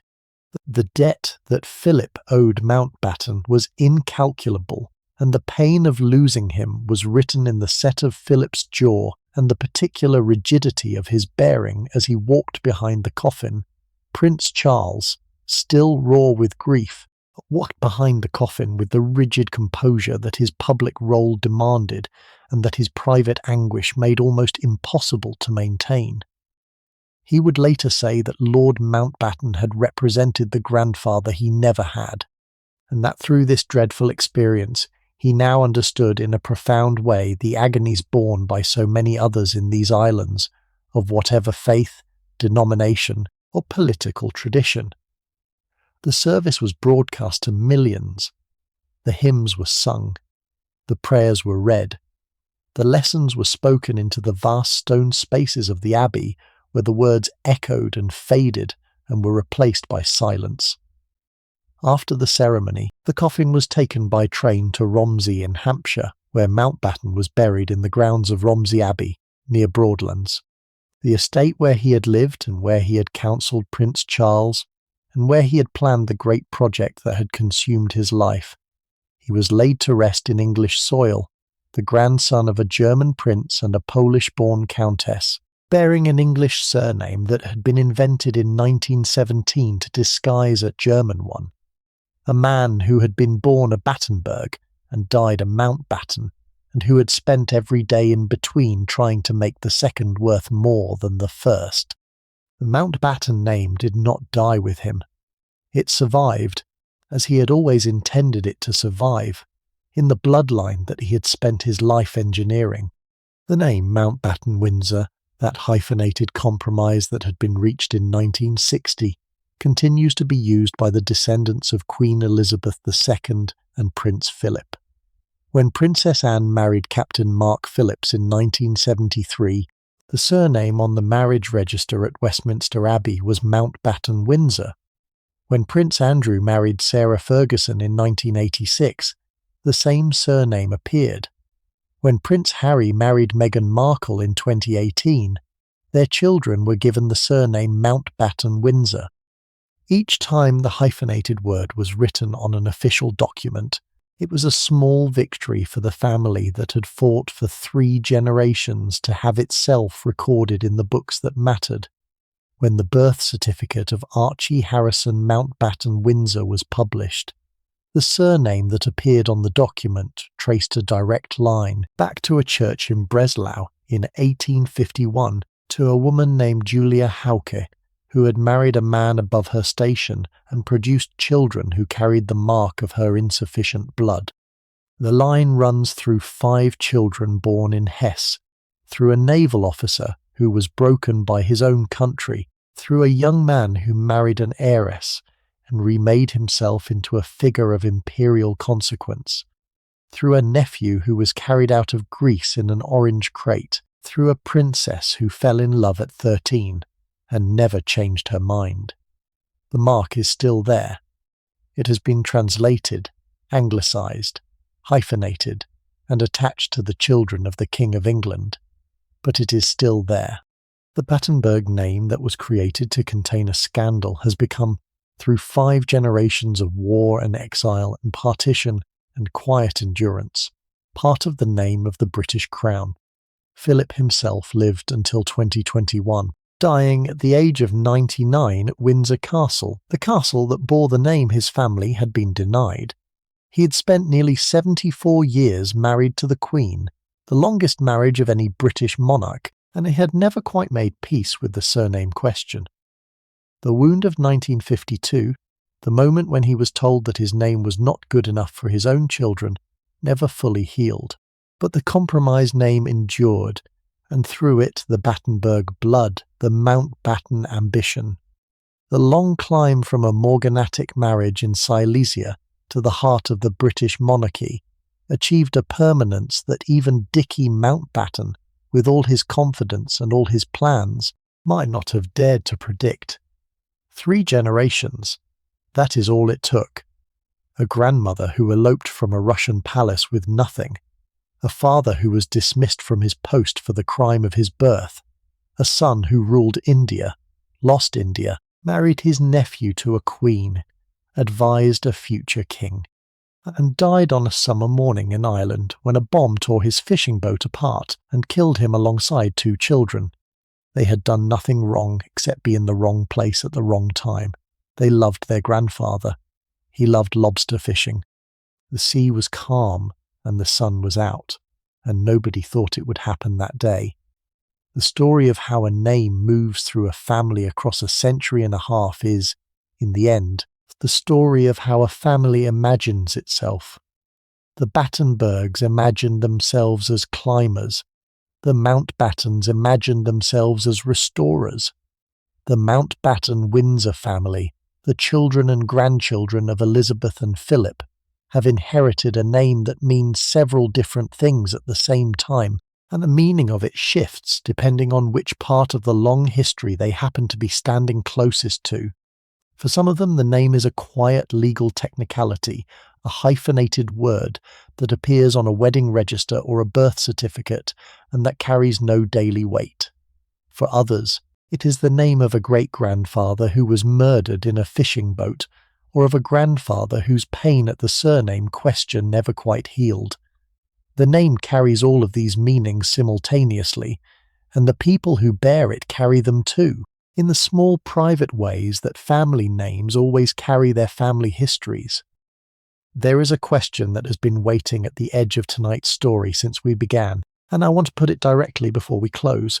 The question is whether the climb was worth it, whether the long campaign that began in Breslau and ended in Westminster Abbey, the campaign of marriages and reinventions and patient strategic positioning, produced more good than harm in the lives of the people who conducted it, and the people whose lives it touched. The answer is not simple. The Battenbergs and the Mountbattens were, by any measure, an unusually capable family. They produced sailors and viceroys and a queen consort. They served, in their various ways, with a competence that the institutions they joined had reason to be grateful for, and they paid, at every stage, a price that the casual reader sometimes forgets to count. But the question is not finally about the family. It is about the institutions. The British monarchy that absorbed the Battenbergs, that broke Prince Louis, that renamed his children, that refused his grandson's name, and that has now stripped his great-grandson's nephew of every honour, is itself a long-running experiment in continuity through reinvention. The monarchy has changed its name twice in the period this evening has covered. It has changed its rules of succession. It has changed the shape and reach of its public role. The Battenbergs were, in one sense, simply early arrivals at a process the monarchy itself was undergoing.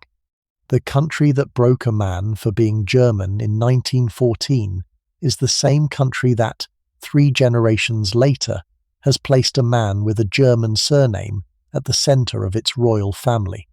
But the name is not the same. The country, in some deep sense, is not the same either. And the story we have been following all evening is, perhaps, the story of how those two not-the-same identities have moved through a century and a half together, sometimes quarrelling, sometimes accommodating, always negotiating the shifting boundary between who belongs and who does not.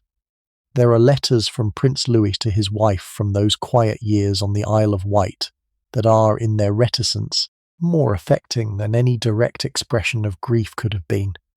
He wrote about the weather. He wrote about the garden. He wrote about the small daily routines of the household and the visits of the few friends who continued to come. He did not write about what had happened. The omission was not from lack of feeling. It was from a particular 19th century English idea about what a man should and should not commit to paper. The feeling was there. It pressed against the surface of every letter.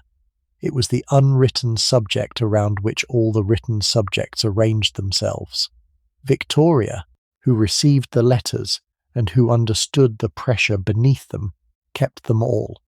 They are in the family archive now, and a researcher who reads them in sequence is reading not a story but a long, quiet absence, the shape of which is the shape of what cannot quite be said. The pattern of the unsaid runs through this whole family. It is the German thing about the Battenbergs and the English thing about the Mountbattens combined into a single inherited inability to speak in plain words about the central wounds of the dynasty. Prince Louis did not speak about his resignation. Dicky did not speak in any extended way about his father's humiliation, though it shaped his every ambition. Philip did not speak about the sanatorium years of his mother, or the lost years of his sisters, or the cot that had been an orange crate. The Mountbattens have always communicated their deepest griefs by failing to communicate them, by leaving the spaces around them visible to anyone who looks closely enough at the shape of the family's silences. The biographies, which depend on what was said and written, sometimes miss this. The family members who lived inside the silences understood them perfectly and passed them on, and produced, generation after generation, the particular Mountbatten capacity for bearing what could not be discussed. That capacity is, I think, the most genuine of their inheritances. Not the title, not the connections, not the long climb from a borrowed church in Silesia to the heart of the British crown. The capacity to bear, in silence, things that the world has done to the family, and that the family has done to itself. Julia bore it, Louis bore it, Alice bore it, Philip bore it. Charles, who carries the family forward into a reign that none of them lived to see in the form it has now taken, bears his own version of it. The bearing is the real inheritance. The name, the famous hyphenated name that we have been following all evening, is only the visible mark of what the bearers have been bearing. In the archives at the University of Southampton, the Mountbatten papers occupy more shelf space than the entire correspondence of some prime ministers. Letters in 5 languages. Photograph albums whose binding has begun to crack. The household accounts of Brook House and Broadlands and the Casa Medina. The naval logs and the diplomatic cables and the private memoranda that Dicky kept of his own meetings with Churchill and Roosevelt and Nehru and Jinnah. A scholar working through the papers in any systematic way is working with the deposit of a family that wrote and saved what it wrote, with the conscious knowledge that history would eventually want to read it. They were performing for posterity even when they thought they were only writing to each other. The performance was part of the climb. The papers are part of the legacy. And the legacy, like every legacy, is a thing that the family no longer controls. It belongs now to the readers, the historians, the documentary makers, the dramatists who will turn it into something else, the way every generation turns the documents of the previous generation into the stories that the new generation needs to tell. The papers wait. Some of them have been read. Most of them have not. The story is told and retold in different shapes, by different voices, with different emphases. Tonight has been one telling. There will be others. If you enjoyed tonight's journey through a dynasty, I would love it if you would subscribe and leave a comment letting me know where you are listening from. There are more stories to tell, more lives to follow, more candles to light.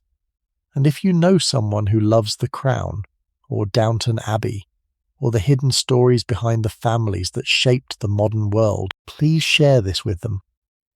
Somewhere in the archives of the University of Southampton, the letters of the Mountbattens sit in boxes that have only lately been opened. Somewhere in India, the letters between Edwina and Nehru sit in boxes that may never be opened at all.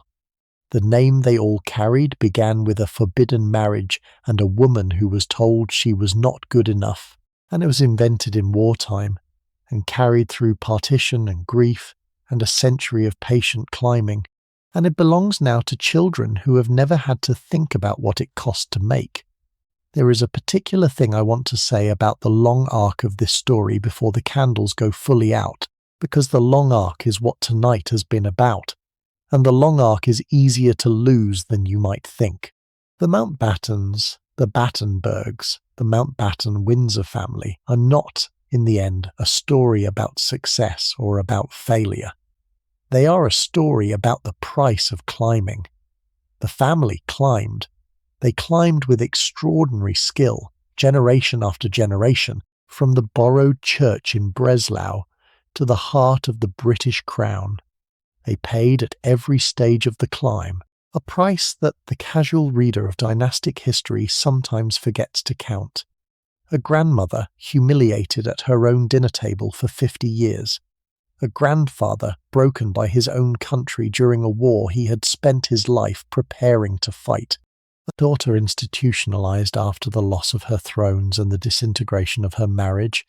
A son carried out of his own country in an orange crate and passed between relatives who did not always have time for him. A daughter-in-law dead alone in a hotel room on the far side of the world with the letters of a man she may have loved scattered on the bed around her. A nephew killed with his grandson in a boat off the coast of Ireland. And in our own time a great-great-nephew stripped of every honour and driven away from a police station under investigation, the name the family had fought so hard to turn into a mark of belonging becoming, for a season, a mark of disgrace. Each was a price paid by a real person for the name and the place the family had fought so hard to win. Each of these prices was paid by a particular person at a particular moment in a life that the dynastic history reduces to a paragraph. The grandmother had a name.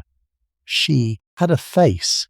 She had small habits and quiet sorrows. She sat at dinner tables where she was not allowed to sit beside her husband, and she bore it, and she did the small private work of raising the children who would carry the name forward, and she died in her bed at Heiligenberg at the age of 69, and the world that had refused to receive her at table sent flowers to her funeral. The grandfather sat in his study on the Isle of Wight and read in the morning paper that the family name was being changed without his consultation, and he absorbed the change, and he died 4 years later of what the doctors called heart failure, and what the people who loved him called something more specific. Each of them was a person. Each of them experienced the long climb of the family as an experience, as a life, with the particular weight that any life has when it is being lived from the inside. That is the part of the dynastic history that is easiest to forget and most worth remembering. The names move forward. The titles accumulate. The blood enters new lines, and the new lines enter the books that record such things. But the people, the actual people, lived their lives one morning at a time, with their own preoccupations and their own small private griefs, and their own modest hopes that the name they carried would, eventually, mean more than what had been done to it on the day they had inherited it. Some of them were granted that hope. Some of them were not. Most of them, looking honestly at the long arc of which they were briefly part, would have understood that the climb was something that happened to them as much as a path they had chosen, and that the price of it was paid by everyone in the line, the ones who knew they were paying, and the ones who did not. The candles are out in the castles of Hesse. The ships that Prince Louis commanded are at the bottom of the Mediterranean. The Viceroy's house in New Delhi is now the residence of the President of India, and the office where Dicky Mountbatten drew the lines that divided a subcontinent is used for different purposes now by different hands in a different country. The harbour at Mullimore is quiet. The fishing boats go out in the morning and come back in the evening, and the water where Shadow V exploded is just water now, grey and calm and carrying no memory of what happened there on a bank holiday Monday in August 1979. The story is not finished. The name continues. It always does. Sleep well. Stay warm. Be kind to the people in your house. And I will see you in the next one. Good night.